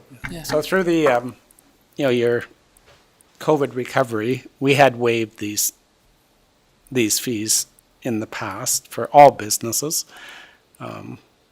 So if you want to, I would suggest not limit it, which businesses that you waive it for. I would say we extend that waiving of, you know, the sidewalk fees for Wednesdays only For the as downtown part of your core. recovery. Yeah, Sarah? So, but so not into parking parking stalls, just the Then sidewalk it- rental fees. that is a different policy that we follow when a business, and it's actually for months at a time or an annual fee that they pay. It's based on a license to occupy rather than a permit fee where they just participate as a one-off throughout the summer months. That's why we said waive the permit fee rather than waive the license to occupy. Jordan, you got the amount. If we did that, it's a significant amount of money to waive, and it would be very, very complex for us to waive it for one day every week to do a calculation that way. That's why it's based on the permit fee, the special permit fee, which is what a business would apply for to use a parking space. We use a different policy, is what I'm saying, I think. So that's When why I it's think we based should, on, that's why I think we Yeah. should refer it I- back. Can we please I agree refer? with you, Kevin. I Yeah, agree. let's refer. Or, I've got my hand up to move referral. I'd like to move referral. no, you don't have defeat- to defeat it, no. you just have to refer it. And then we'll come I back. think Sarah needs And to we- do a bit of work yeah. on this to be able to accommodate that, Yeah. that option, but it's not something that can't be dealt with Yeah. in the next few weeks, so. Yeah, you can move it and it's. Well, I think we just need a little bit of time to figure out. And we might, Yeah. you might defeat it. When we come back and say, no, that doesn't work, you should do this instead. It's been moved, it's been seconded, we just need to refer it now. Right, exactly. A motion to refer. Yeah. Oh. May I? Yeah. I just want to ask Jordan, and I'm sorry, you're Quinn, I'm sorry. Jordan and Quinn, if this is referred, can you continue to move forward with the planning process? Yes. This is not going to be a deal breaker for you or anything? This is outside the market space, Yeah. more or It's less, not anyway. Okay, that's all I wanted to ask, so they can continue with their Yeah. work. Yeah, absolutely. That's why I wanted to get number one dealt with. Okay. Move to refer. Yeah, but the only, I do think that the only, the challenging part will be how do we don't have any mechanism in place right now to waive fees for businesses that want to participate in the market that are in the 600 block or in the Hall Street Plaza. That's all. But we have time. Yeah. So, I think it's good to refer it, and we can bring it back to the May regular, and Jordan can continue as planned for now, and we'll get some proper language in place and get our ducks in a row and bring a resolution back to council for consideration. So just the first official Wednesday market will be in June. It's So we have time. Saturdays until June. That's the first one? Yeah, Oh, we have lots of time. you then. got lots of Okay. time. Yeah, we do. Yeah. Okay, well, second Okay, is so we're going to referral. refer this back. You're going to move referral, then Second. Councillor Charwood, second by Councillor Page. All in favour? Okay, so basically what we've done here is we've referred with exceptions of the fees and charges. So is the whole package going back, I imagine? Ken? No, Just just- a point of clarification. Just for the- Happy to handle that one. So Yeah. the bylaw is, the fees and charges bylaw is formalizing the vendor fees. It has nothing Okay. to do with waiving the business Outside, fees or okay. anything. It's completely separate. We're effectively already charging Okay. those, but they're not in the bylaw, so this is just a formality. If we could do first 3 readings tonight, that would get that Okay. process moving. Out of the way, okay. Okay, and that's number 2 then. I'll move Moved 2. by Councillor Page, second by Councillor Charwood. All in favour? Carried. And third is that council passed the third reading of the fees and charges amendment Farmers Market Bylaw number 3547 2022. Move. Councillor Lochtenberg and Councillor Woodward, all in favour? Carried. And you'll have that for us in May then, Sarah. Thank you. Thanks very much.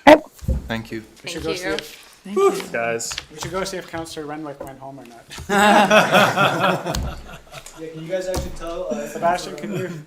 chase Thank you him very down? much. Thanks, Quinn. Can you let Councillor Thanks, man. Renwick know that we're? He's probably sleeping in the bathroom or something. it goes up, it goes down. That's fun. He's gone up there. That's right. Oh, next up, we have Nelson Hydro.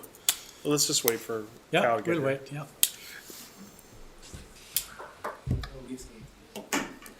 Hey, did they lose? Did they win? You hate when that happens. Police were up 5-1 apparently and lost We're talking about 7-6. Talking about Toronto, I was gonna say, you guys Not are all really you. fine. Did you read a novel? Sleep out of my eyes. It's fair. You're not like that.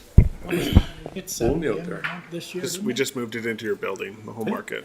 Time something. Yeah, I know. 98 or something. Yeah. So you been thinking over there while you were The old gone? Oilers. The old Oilers. Yes. Okay, Yeah, wasn't you? Janice. Scott, Janice, welcome. come back. And you're here to give us a little bit of background into the Nelson Hydro Asset Management Policy number 85000035. Right? Absolutely. Thank you, Mr. Mayor and Council. You've heard myself and my staff on a number of occasions speak about how important asset management is to Nelson Hydro. And a year ago, Council directed Nelson Hydro to apply for a $50,000 grant through the federal municipalities and Federation of Municipalities. And in January of this year, we received approval for that grant. And we have been moving forward with our consultant partner in developing our asset management framework. We've chosen Metzco Energy Solutions And I'm pleased to be able to bring forward to council this evening our asset management policy, which is the first deliverable as part of that FCM grant. And I would like to introduce council to Charlie Hogarth, who will be presenting virtually the asset management policy that we've developed. And we'd be happy to take questions and seek approval for that policy this evening from council. I see Neil up there, David, and Charlie's behind. Oh, Hello, everyone. Can you hear me okay? Scott's blocking. Yes. there's Charlie. Hey, good evening, everyone. Pleasure to be joining you from Calgary here. Just one moment. I'm just going to pull up my presentation. Can you see my PowerPoint okay at this point? All good. Okay. If we full screen it, does that still work? Looks good. Okay, great. Well, yeah, thanks so much for some time this evening, and Scott for the introduction. As he mentioned, my name's Charlie Hogarth with Metzco Energy Solutions, and I'm just going to provide a quick overview of the asset management policy that Nelson Hydro has developed, and a little bit about some of the inputs that went into the policy, and what we can see as the benefits of implementing it, which is the intent here this evening. So a quick overview of the agenda, what I hope to cover in the next 5 to 10 minutes here. So a quick introduction about ourselves, Metzco Energy Solutions, a little bit of background on how Nelson Hydro developed the policy and what inputs were used to support its creation, and then sort of the 3 key, we'll call them elements that we wanted to present and capture in the policy. The objectives, the principles, and then the system and framework of asset management as a whole. And then as I touched on, the benefits of implementing a policy in the end, and then we can open it up to questions.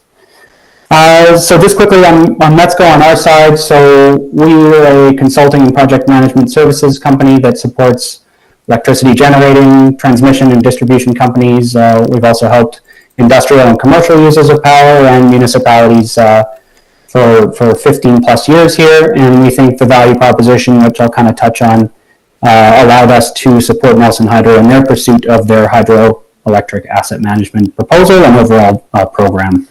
So we've previously conducted some projects in the West Kootenay region and believe we have a good understanding of the needs of utilities in the area. We've worked with vertically integrated utilities before and municipalities, as I touched on as well. Within our project team, my counterpart David is here to support as well, but we have generation, transmission, and station experience. And with a broad spectrum of clients we've served, we think we can meet the scale and scope of any project, including Nelson Hydro is here to really maximize the value for the utility and ultimately the city of Nelson. So how did we develop an asset management policy, or how did Nelson Hydro develop an asset management policy? Well, we went out and conducted a bunch of industry research. We looked at best practices, international standards, including ISO 55000, which is an approved international standard for asset management, sort of some peer comparison activities, and we consolidated all of that information and brought it to Nelson Hydro, and in a few iterations of review and development, they've presented and drafted the policy that you see before you this evening. And there's 3 key points that I wanted to touch on that are critical to Nelson Hydro. I think that they wanted to ensure were captured within the policy. The first being alignment of the strategic plans of the city and those of the utility. The second is to present and develop principles that really help to inform the operational decisions that Nelson Hydro is currently making and will hope to continue to make in the future. And then how the policy really fits into Nelson Hydro's broader operational strategy and their asset management plans when executing on those principles that are the second point. So the first key element is those objectives and goals. So as you can see here, we wanted to make sure there was alignment across the board between the City of Nelson, the utility, and then the goals of the policy itself. So if you look left to right, you'll see some transferability of those goals. So for example, enhancing sustainability of city services and infrastructure, a strategic goal of the city itself, well, the asset management policy can support that sustainability in services and infrastructure with key principles with regards to its asset management decisions. If we go down the examples a little bit further, one again is strengthening neighborhoods. Well, how do you do that with asset management? Well, you can improve the grid's resiliency and reliability, and that feeds back up to the city's goals. And so the 4 key goals of the city transfer into the utility and ultimately trickle down to those presented within the policy itself. These then further move into the key principles, which Nelson Hydro developed really to support the implementation and execution of asset management systems and activities that they hope to undertake. So I can quickly cover and run through these. First and foremost and paramount to the utility in the city is the safety of employees and its customers. Again, touching on the alignment between the City of Nelson and the utility Nelson Hydro. These principles and decisions within asset management should result in the maximization of the value of Nelson Hydro's assets, sustaining reliability of the electrical system, measuring key performance indicators to reinforce that strategy of both the utility and the city. I'll touch on the key performance indicators a bit more in the next slide. We'll get a lot of data out of an asset management program, so leveraging that asset data to support decision-making and future investments, maintaining compliance with requirements, aligning with other applicable policies such as health and safety and environmental. There's a few specific policies the city and the utility have that are explicitly covered within this draft. Prioritizing innovation and continual improvement. And then finally, recognizing climate strategy and environmental impacts and making sure that those are forefront in decision-making when it comes to asset management for the utility.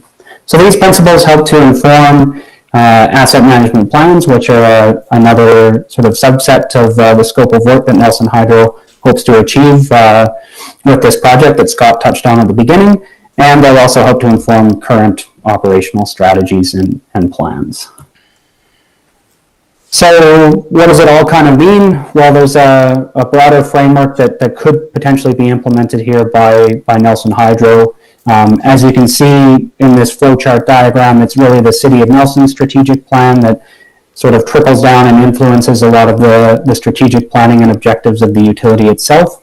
And then you'll see on the right, it's that asset management policy, that top green box, that is then informed by both of those plans and objectives of the two organizations. And ultimately that will trickle down into asset management plans where it's a bit more granular, detailed strategies for management of specific assets such as generation or stations within Nelson Hydro's system.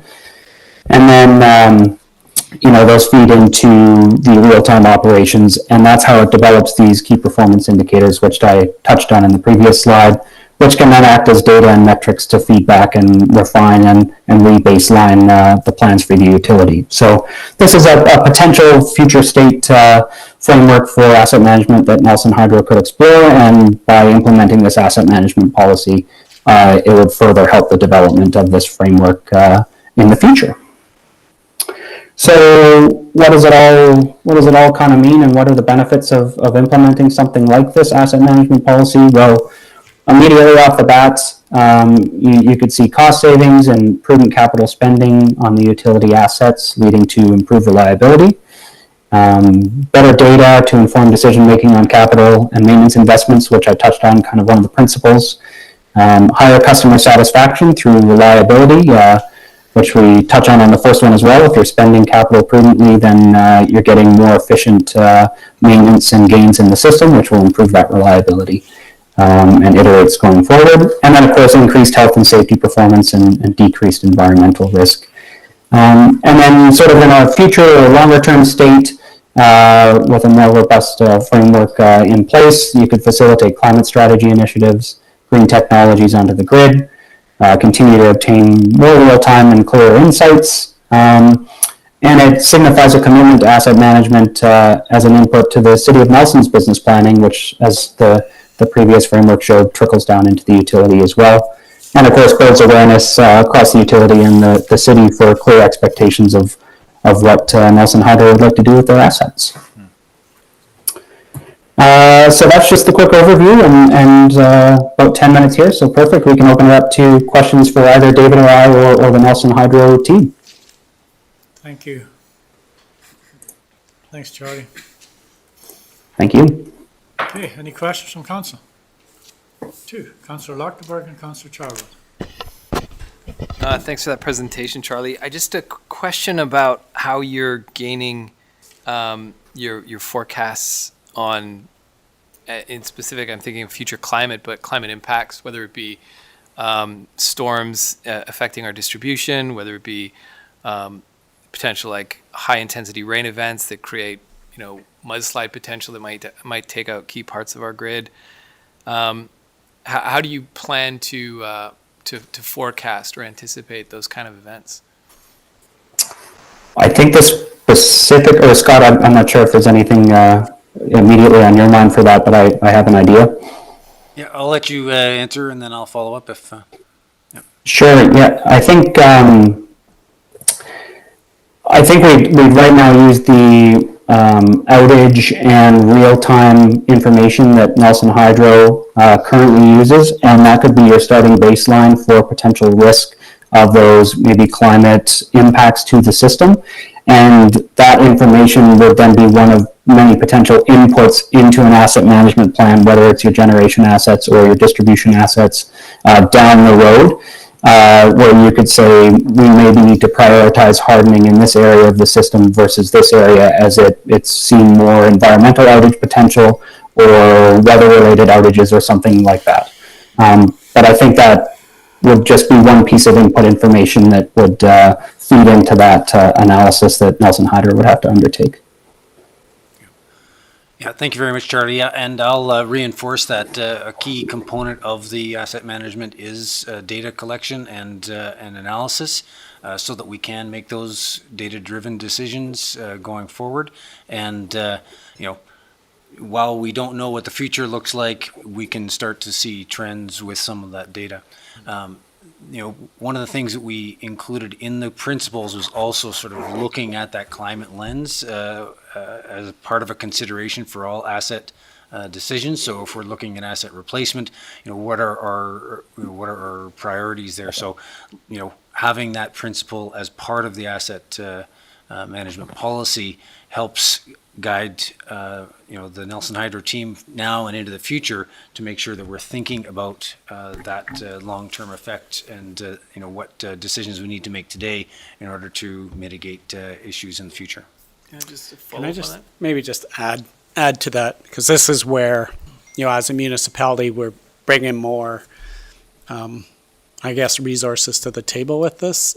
Certainly under our emergency management plan, hazardous risk assessment is a key component of that. So identifying what of our assets are at risk, whether that's flooding or fire or other things. So that lens will be on this. As with the recent work around debris and flooding, we've initiated work on that end of it to understand what our risks within the municipality, but the RD is doing similar work in the rural areas. So again, those, that additional information coming from, these other parts of the team or organization, as well as, Carmen, the climate and energy team again, so I think we will be, being able to support the work that,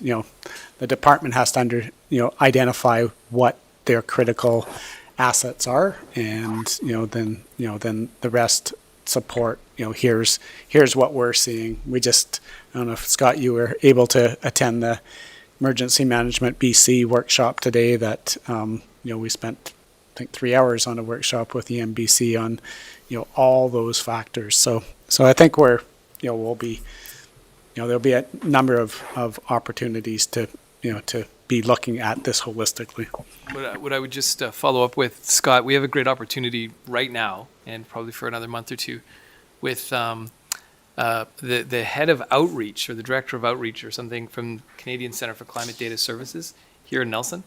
The mayor, I think you met him on the weekend, and he's actually interested in having a meeting with you. Okay. And the interest that It's on our table. Yeah. Oh, he lives here. He lives here for now, so we've got a window. But what's great is that the Canadian Centre for Climate Data Services, funded by the federal government, is a free service. And what they're looking for, and they've had some consultation with, is how does that data plug into asset management systems? And I think there's a UK company that's working on methods and technologies for doing that, almost direct plug connection to give you some good data. So he's here. He's love to meet. So Wonderful. I'll Yeah. I'll reach out and make sure I get contact with him. Does he have a name? I didn't. yeah, take it. Etienne. I'll get it to you. I'll forward Okay. it to you. Yeah. It's near to the superintendent of the school district, yeah. No, Oh. there you go. He's living not in moving. Revelstoke. He's moving back to. Okay, further, Councillor Charwood. Thanks to you both for the presentation. This is under the principles piece. And you talk about, in the preamble before the presentation that Mr. Hogarth just did, talks Yes. about the details. And you mentioned that considering the total cost of ownership. Yes. Does that include disposal? Yes. It does. So it doesn't talk about that there, but it sounds like just for the life of it. But in terms of costs, that's been included, or that. Yeah. When you look at total cost of ownership, that Yeah. that includes disposal at the end of the asset's life as well.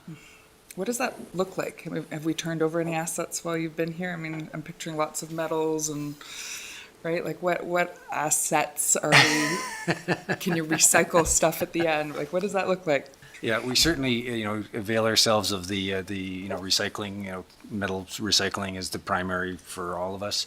But for example, we'll be swapping out aged transformers, so there's a market to be able to sell those, and, sort of taking a look at sort of opportunities where there is, and if there isn't opportunities, if we have to actually dispose that waste, and sort of like considering that in your asset purchase decision as to what the asset value is going to be at the end, and if you have to dispose of that, account for that both from a financial as well as from a carbon perspective. Thank you. Councillor Page. Thanks, Chair. When we look at the key goals and the alignment between the strategic planning, Nelson Hydro's strategic plan, and the policy goals of this document and this work, one that kind of steps out for me and it begs the question, or prompts the question, of the improved grid reliancy. And how do we envision within an asset management plan, not just the maintenance, disposal, and care of the existing poles and wires that we have today, but the gaps that might exist, or the spaces where we will want to make further investments to meet these new aspirations of smart grids and the kind of technology that's going to go forward. How is this captured inside of this policy document? Yeah, I think that's one of the reasons, the key pieces that we wanted to make sure that we have the policy specifically speak to that and speak to that goal, so that we are taking into consideration that grid resiliency piece. When we look at the city's goals and the Nelson Hydro's goals to sort of strengthen the neighborhoods or strengthen the service area and that grid resiliency piece, we're stating that we want to be looking forward out at the future in terms of what can we do better than we are now that's going to help us weather the changes in the climate as we move forward. Councillor Woodward. Thank you, Mayor. Thank you both for this work. I guess I'm just wondering, as we do go to a very uncertain climate future, I would imagine that a large part of this would be a kind of a hardening of the system. Are we going to be sticking with what we kind of have, doing veg management, or is there thoughts of like burying lines and hardening systems?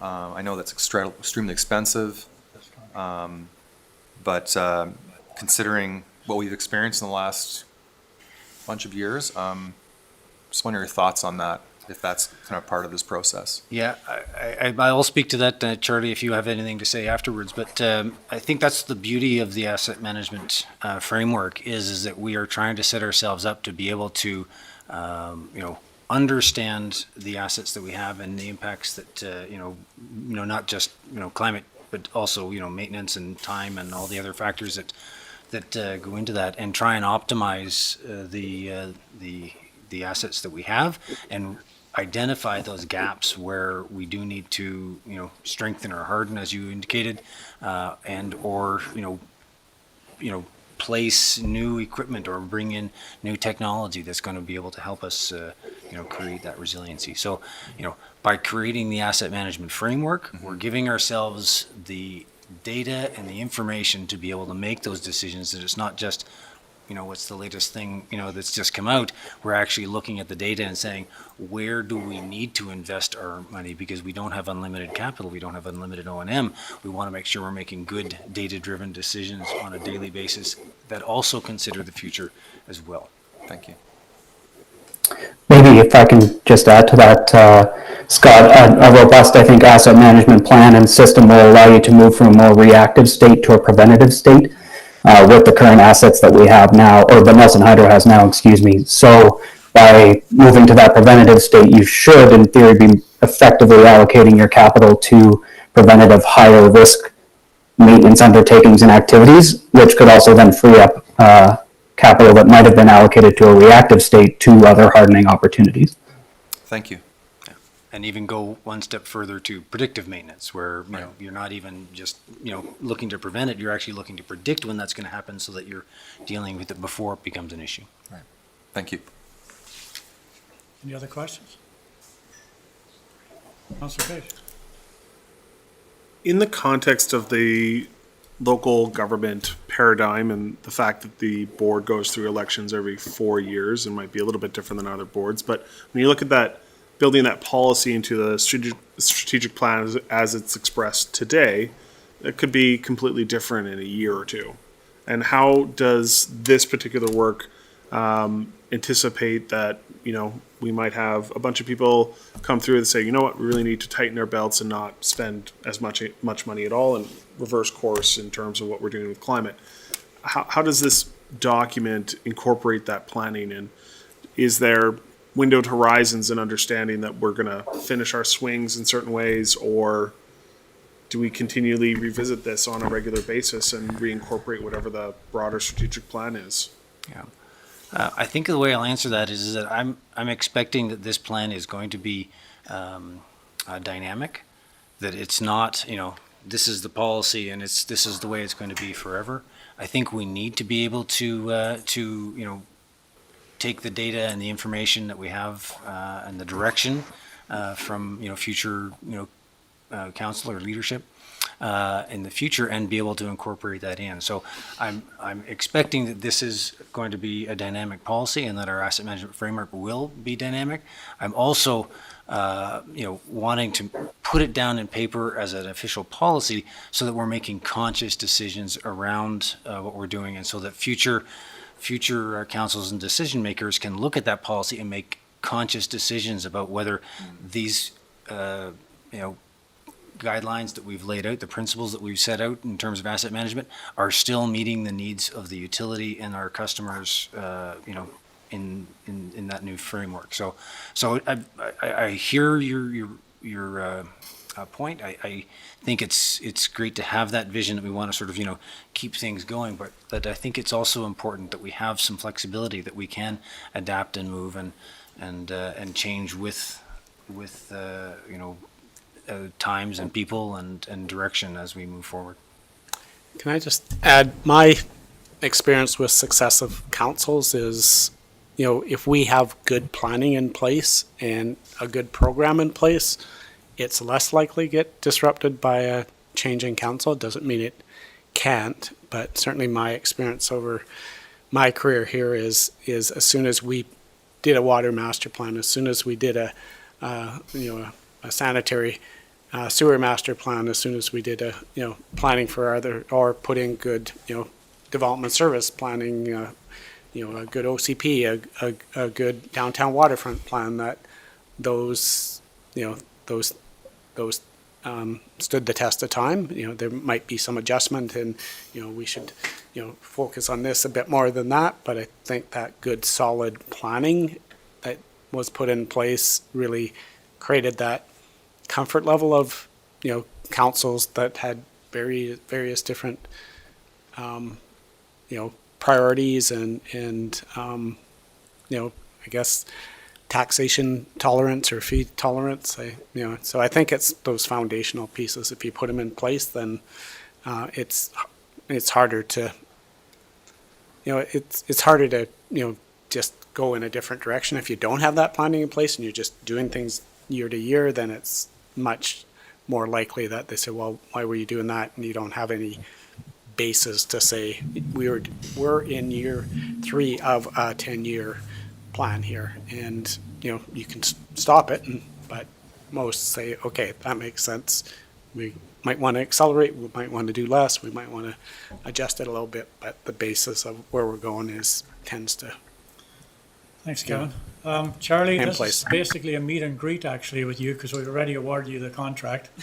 So just so everybody knows here. This is, to me, this is meat and potato stuff that has to be done. And it's, I just wondering through you, Scott, about the inventory. Of course, you have an asset inventory and you need that to do an asset management plan as well.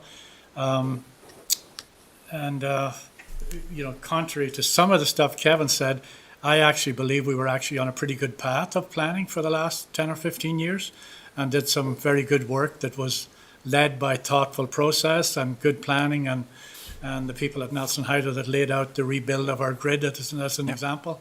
So we have actually been doing good structural work up to this point, and I'm sure we would have done the same going forward. But having said that, I believe there's a lot of merit to having this management plan put in place. A couple of things that struck me about the presentation, Charlie, and I'm not suggesting you change it by any means, but it did seem to me like it was sort of diving a bit into operational. Does that make sense to you? Or, I don't know, it just seemed that way to me in some of the points that were made there. I think it wanted to have a lens on the operational side because that's ultimately where the actions within a plan and a system would be undertaken. So it would get to that root level. But to that point, the key intent of the policy is to be a dynamic, overarching, guiding document for asset management decisions within the utility. Okay, thanks very much. And we had a couple of other people on the screen there. I don't know if they had anything to add. Neil, I'm not sure if you're in your pajamas or not. We can't see you. And I can't really read who. Is it Gillian? Gillian McKay, who's my business analyst for Nelson Hydro, and she's been actively sort of engaged with. Neil, did you have anything you wish to add at all, or you're fine? No, I just wanted to say I thought Charlie and Scott did a great job answering the questions.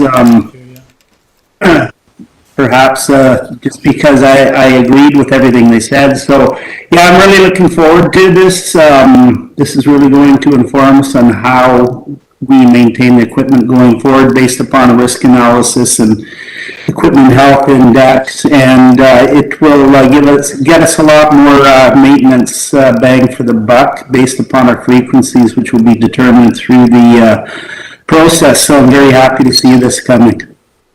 Thanks, Neil. Good for a guy that had nothing to add. That was pretty darn good. Gillian, did you have nothing to add as well, or you? I'm great, thanks. Scott and Charlie and Neil have said it all. Okay. Yeah. All right. Well, Thanks everybody. Thanks, Charlie. Go Flames, go. All right, go Flames, go. Thanks so much for your time. All right. Are we moving receipt? The council adopt the City of Nelson Hydroelectric Asset Management Policy number 85000035. Move. Moved by Councillor Woodward, Councillor Charwood second. All in favour? Carried. Thanks very much, everybody. Thanks, you. Scott. Thank Thanks you for very sticking much. around. Thank you. Thanks, Scott. All right. All right, next up is the Nelson Innovation Centre. And the Nelson Innovation Center is assembling an advisory committee to provide guidance to the Nelson Innovation Center in its strategic plan and key priority areas. As the city is a funder and a partner in the NIC and has recently collaborated with NIC to create a climate innovation hub, the NIC is inviting council to appoint a councillor to sit on the advisory committee. And there's lots of background, and there's that councillor blank be appointed as the council representative to the Nelson Innovation Center Advisory Committee. Need a mover and a seconder? For who? Gotta Don't name a person. we have to nominate somebody? Pardon? You. Don't we have to nominate somebody first? What'd you Yeah, say? exactly, mover and a seconder, that's what it's asking for here. Okay. I'll move. Who's interested in taking on this job? Councillor interested. Woodward or Councillor Lochtenberg? I'm interested. Pardon? I'm interested. You're interested, okay. Well, who is? You are? Rick? Rick and Keith. Janice? Janice, is your hand up? No. No, my hand is not, probably out of all of us, I'm the one that should go there, maybe I'd learn something, but, Yeah, exactly. oh, thanks.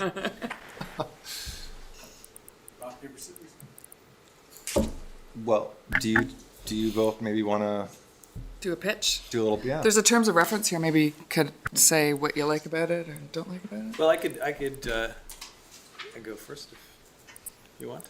So, let's start here. You're involved in what committees right now? Transit meets once a quarter. APC meets, I think the last time was 1968. And Rec Commission. Rec Commission, and you're on the Rec Commission as well, and I noticed you got a list of my long behind your name there of As alternates on what Janice is doing. Library, Regional District, what else? Housing. Pardon? Housing. Housing, Library, pardon me? library, Library? Yeah. Yeah. You're doing and the library board. Rec Commission, Chair of the Rec Commission. AKBLG Executive, right? ADT.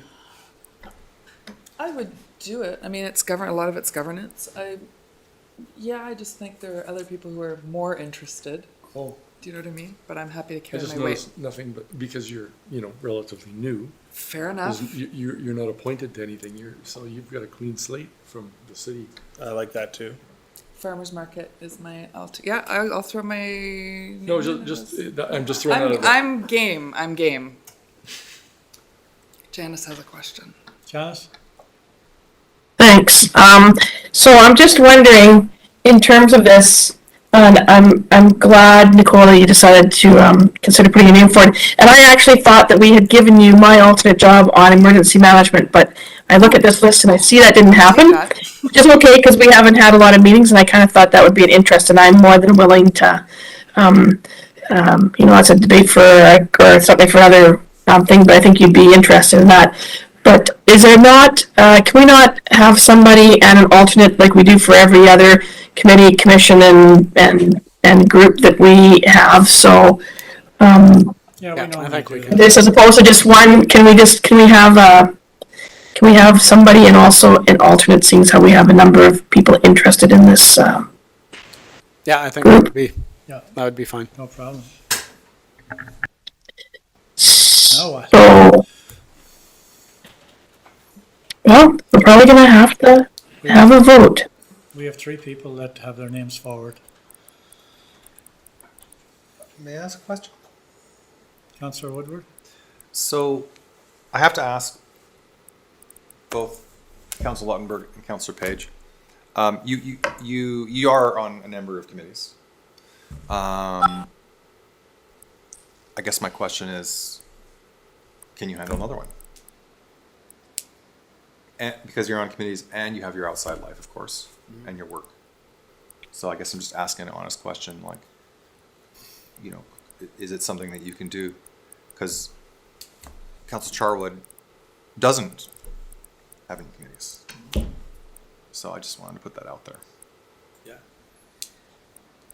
I can say my piece. I'd be happy to step down from any of the other committees. Having had that experience, that would be Rec Commission. I think it's a good experience to have. So I think that. available. I'd also make transit available. APC, if anybody wants it, doesn't meet, so there's no time there. But even if I did all of those, I would have more than enough time to do this. My argument or my desire to join this committee was because the NIC for the last 3 years, I've been, I think, a regular sort of critic of the NIC in terms of its direction and pushing them to adopt a climate lens and become a climate innovation center. That's been sort of my driving initiative. And the vision for that is that having quite a bit of experience in the tech sector on sort of the traditional innovation side, which is more software, there's some hardware, but it's really kind of digital technology. And I'll just say that this community is bursting with digital technology. We do not need to juice that industry anymore. What we do need to do is attract more clean tech, green tech, innovative thinking, work to support the strategic objectives of the city in regard to Nelson Next. And I think that this next couple of months, next couple of years, certainly the next couple of months are going to be critical to sort of set that direction, that vision, and just confidently say to people and push back against maybe some of the status quo interests that are like kind of want to default back to the traditional mandate of the NIC, which is more traditional. They'll need somebody to say, you know what, guys, we've got it covered. Let's really keep our eyes on the ball around Nelson Next. And so, for example, last week we had at NIC a kind of climate-focused presentation. Well, I'd been encouraging Melanie for 3 months to do exactly that. And I encouraged Bruce Hunter to come down and make a presentation. And I think that's the kind of innovation. So Bruce is creating this electric vehicle, this mini electric vehicle. That's the kind of innovation that I think the city could really benefit. It not only has an employment component, it's also got a climate delivery component. And I think there's that kind of like pushing that will need to happen at the beginning to kind of set that course. And I do think Councillor Charlwood could do an excellent job. I think Councillor Page could do an excellent job too. I'm just saying that I've been kind of doing that for 2.5 years now, so I want to just kind of finish it and get it out the door. But again, if it's one of the other councillors, I'm sure they do an excellent job too. So that's my pitch. Thank you. Sure. As Councillor Lochberg was also saying, if we need to reshuffle some of the commitments, I'm certainly happy to do that. Some of these things we sit at, of course, are collecting information and understanding the different institutions that are in our community and taking that knowledge and informing our decision making as we go forward. And after 3 years, we've had pretty stable assignments, so therefore there are certainly things that could be rustled loose. To the comment on capacity, I think what's interesting about the NIC is that we have had this discussion around the table a few times in supporting CAST. Obviously, as a partner, is coming forward with that entrepreneurial innovation, skills, capacity, investor funding lens and what it does there. And the city also is coming in with the idea of what we're going to be doing with climate action and whether we're going to make the NIC a lightning rod for international attention and bring more clean tech and big companies and really flashy ideas to the city and try and solve the problems, or are we going to go to the grassroots of the building and the transport emissions? Obviously, around this table, I've been a strong advocate for the low-speed electric neighborhood vehicles, which as of this week, they have received the funding they need from the CBT, so we will see those hit the streets in a very real way within the coming weeks, in fact, if everything lines up appropriately. And I think there are these really two distinct lenses in generating innovation when it comes to new economic development. We have the entrepreneurs who develop brand new ideas and forge new territories and create a lot of excitement in a direction to lead to new innovations, new companies, take over old markets. And we have the brick and mortar, everyday service, the people who activate our ongoing, activate our internal community. So I think that's kind of me and Rick in a nutshell. So it's going to be a kind of a question of whether or not we're going to throw up our lightning rod and bring a ton of attention in and energize the whole sector, or are we going to focus on the groundwork and allow this to be an educational component, allow this to be a place where people can share ideas, where people can bring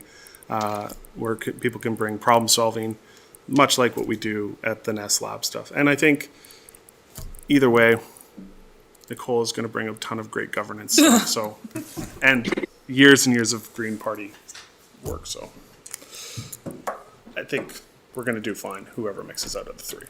Yeah, I think it'll be fine, exactly.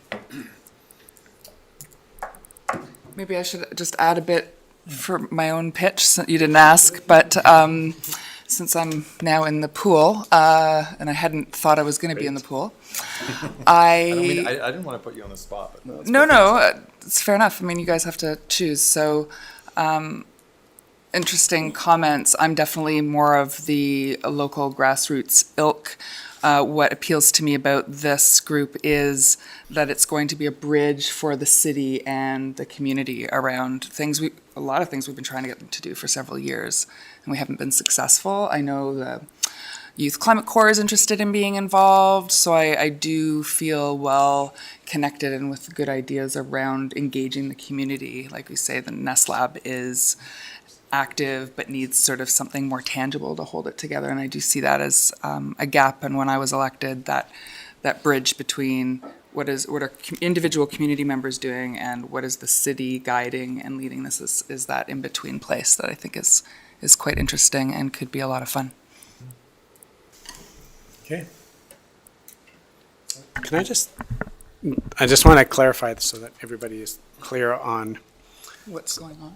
Yeah, I just want to make sure it's clear that the kind of the innovation hub piece of this is not what the advisory committee or the climate hub piece is not. Yeah. It's linked because we need that clean tech sort of lens on that, but we were careful, and I heard comments from for example Councillor Morrison that we weren't turning the our climate plan over to the innovation center or the thing. It's from that end that was we basically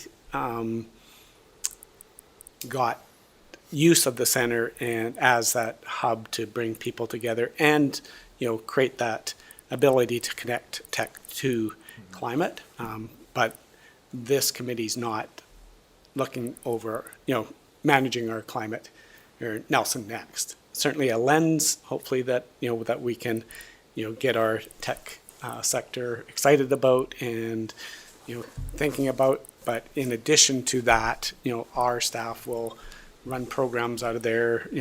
Nelson, the Nest Lab will hopefully meet there and do innovation there, and hopefully you bring in those that tech sector to some of those meetings, and you start to create that melting pot. So I just wanted to be clear that this isn't going to manage the Nelson Next plan per se, but be that linkage of that innovation center to that plan. Janice has her So, hand up. Janice. sorry, Janice, I beg your pardon. Go ahead. Sorry, I'm just wondering if we have 3 candidates, and if we could, I think at this point, we've heard from them all. Could we try a vote, and can we just can we send our considerations to Kevin via email? How about Gabe? Or a text? He's a he's the independent body in the room. I guess Gabe is there too somewhere when I'm looking at it, but Yeah, why don't you send it to Gabe as Gabe, the yeah. So, corporate officer? I think, to be clear, the council appointed as the council representative to the Nelson Innovation. So you're representative similar to what you do at the NADP or Yeah, or any. It's not. I mean, yeah, you're there to be a part of the committee, but you're not there to be running the committee. And I think a lot of us get the opinion if we're the council appointee, and sometimes these committees are actually hampered in doing good work because they feel as though they have to listen to the council representative that's there, because if they don't, then they're not going to get the, authority from council to do what they're supposed to do in the first place. So it's a council representative to the committee. So it's not, you're not going to go there to run the committee or tell them what to do. You're actually there to listen to what they want to do and report back to here, similar to what you do on other committees that we're appointed to. So just to be clear, it's valuable that we have people there, but at the same time, you're not there to set the direction for the group either. I think there's 12 or 13 people going on, hopefully at the end of the day, going on this committee. However, having said that, we are a funder, and it's important that somebody be there that cares and wants to participate fully and take on the role and responsibility. So we have two councillors that already have a number of portfolios. That's how I would look at it. We have one councillor that has very little, if any, and that's you, Councillor Charwood. And we could have you in this position with an alternate from either one. And for me, it would be Rick, I'll be perfectly honest with you, because I think you're loaded pretty darn good there, Keith, in the work that you do. And not to say you couldn't do it, but potentially that might be the best combo to send off to this committee, in my opinion, for what it's worth. So Put blind that vote. forward as a resolution. So, I'd Not a like, blind vote then. What's your email, Gabe? I'm sorry. Gabe at. Well, I think we should settle. ECO. I think we should settle on our process. If council wants to send their vote by email to keep it anonymous, that's fine. But I think we should just settle on it. Sounds like the mayor was proposing a motion. If someone wants to put that forward, then you guys can. well, I think, like, when I look at it logically, like, you got the KBLG coming up here in a few weeks.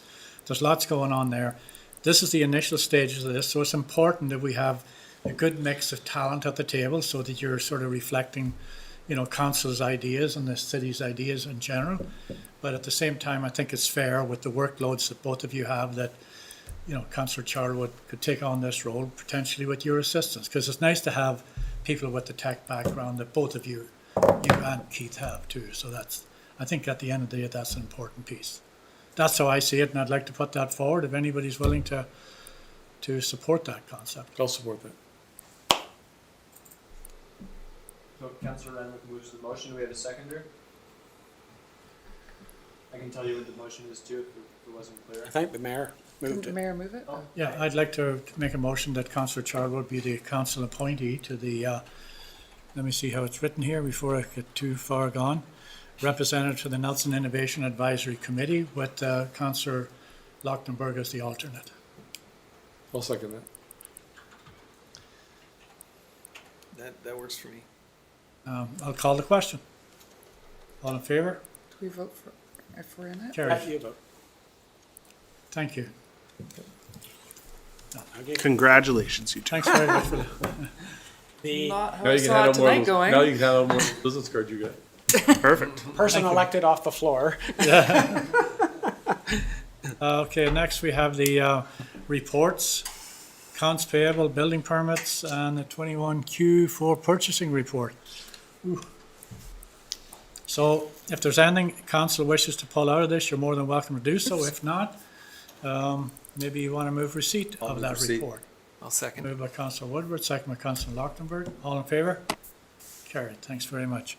And the next one is minutes of the Cultural Development Committee and the Public Library Board. Anything there? Just a question on that.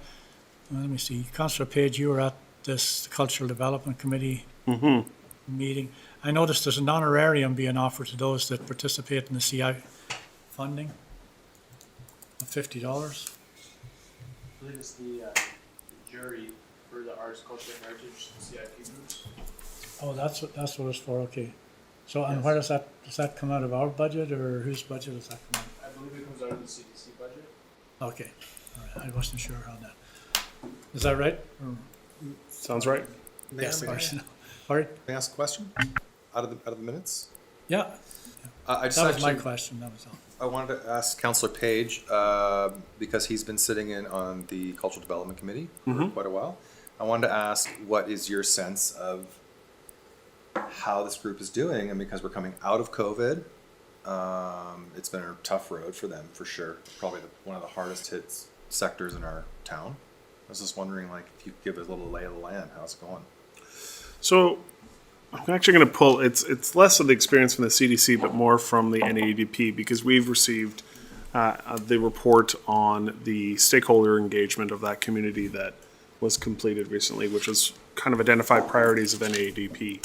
And for the most part, I think everyone is fairly well resourced. However, they have been out of practice, and getting back on the horse is basically the name of the game right now. And that comes with, I think, some very serious challenges in terms of how you navigate this. Like, are we open? Is it safe? Is it not? Can we book the next year out? Like, you're still in that area where there's a lot of uncertainty. And, you know, after you've expended, some organizations have expended resources, some have been well supported by the federal and provincial government, but when do you start to get back out there and risk things to put your cultural performances in place? So I think we have to keep it on our radar, and I really think we need to lift up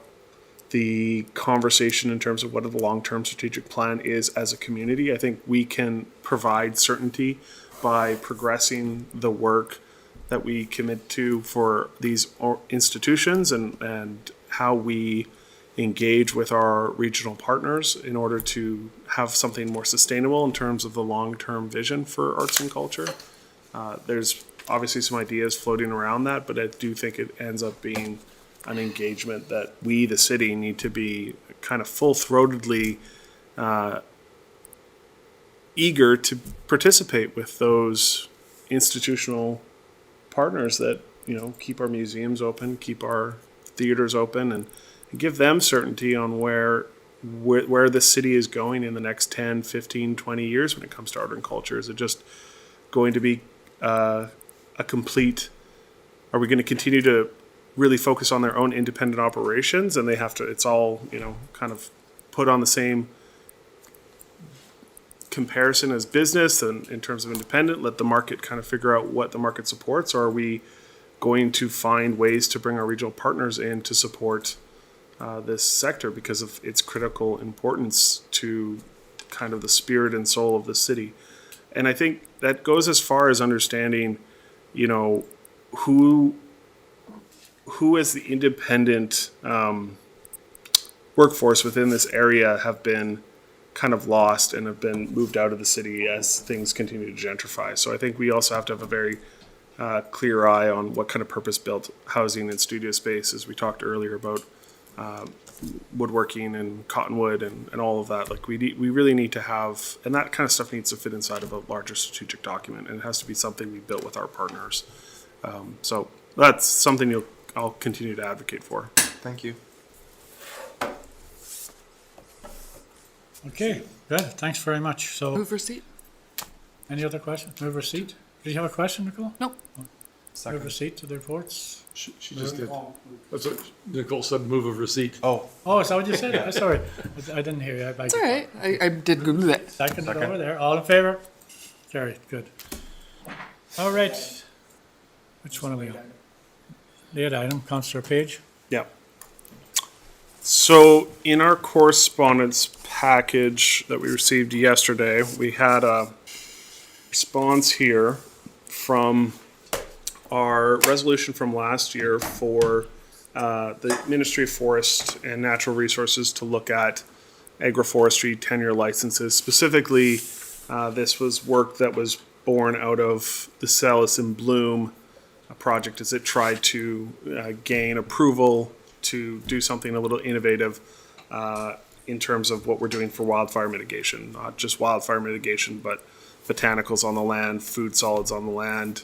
How can we leverage the land, the water, especially buttressing local local municipalities to get all those co-benefits that we want. And so many of you have probably heard me over the last number of years talk about the need to kind of establish a green belt around the city and where we're going in terms of our long-term growth. And one of the things that they lifted out of the letter is that they really pointed us, the province really pointed us in response to our resolution at UBCM to look at the community forest framework and how the community forest framework operates, how we could engage Ministry of Agriculture to establish feasibility, figure out what rents might be if someone was to do agroforestry within a community forest that might circle the city of Nelson. Maybe it's a partnership with the regional district, maybe it's a boundary expansion, but they really sent us in that direction. And I think there's a lot of good stuff there that we should refer this specific conversation to our next strategic planning session, either for ourselves or for the next council. Thank you. Councillor Lachtenberg. Yeah, a couple questions. So, yes, I would absolutely support referring this to the next strategic planning session. But I'm not completely clear in terms of the circling of the city. If I'm not mistaken, we've either got parks or private land that surround us, and the community forest model, from my understanding, is that it operates on Crown land. So is the thinking there that, and I'm loving it if it is, but to establish a community forest enterprise that would push into the Crown land that's sort of further out? Is that the? I think it might start out small and grow. It might also be about pulling ourselves back in terms of our vision and looking at the whole bowl that Nelson sits in and what that looks like. But I think it's a discussion we need to have kind of as a strategic priority to understand, are we going to establish a small community forest down the road from Cottonwood Lake and over time expand it and bring in these agroforestry values and work with Ministry of Transportation and work with Selkirk to figure out how we can have food and wildfire values all operating in a productive manner in the acres that are around us. Maybe it's about pulling back and saying, no, let's go bigger for all the Crown land that we can see from the City Hall.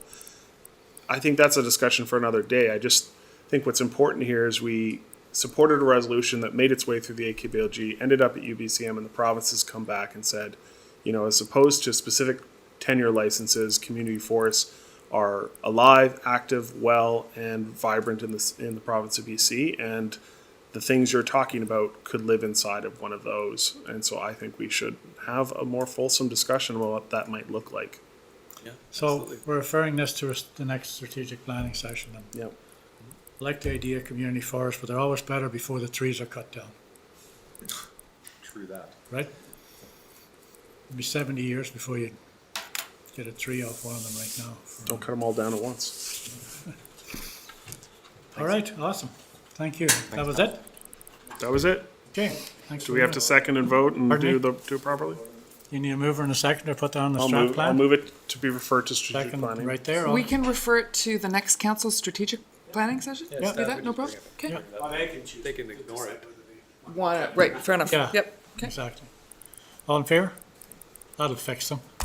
I got a few others. Let's do it. Can we do that now? Yeah, it's a thing. It's a thing. It's a thing. Oh, I All see right. how we play this game. Hang on a second. That was the late item. There was no notice of motion, no in-camera items to be released to public. Motion to adjourn. Councillor Renwick, second by Councillor Charlwood. All in favor? Carried. Thanks very much. Thank you. See you, Janice. Thank you, everyone. Thanks, Janice. See you, Janice. Take See care. ya. Bye, Janice. Bye. Are we off the air? Need to research.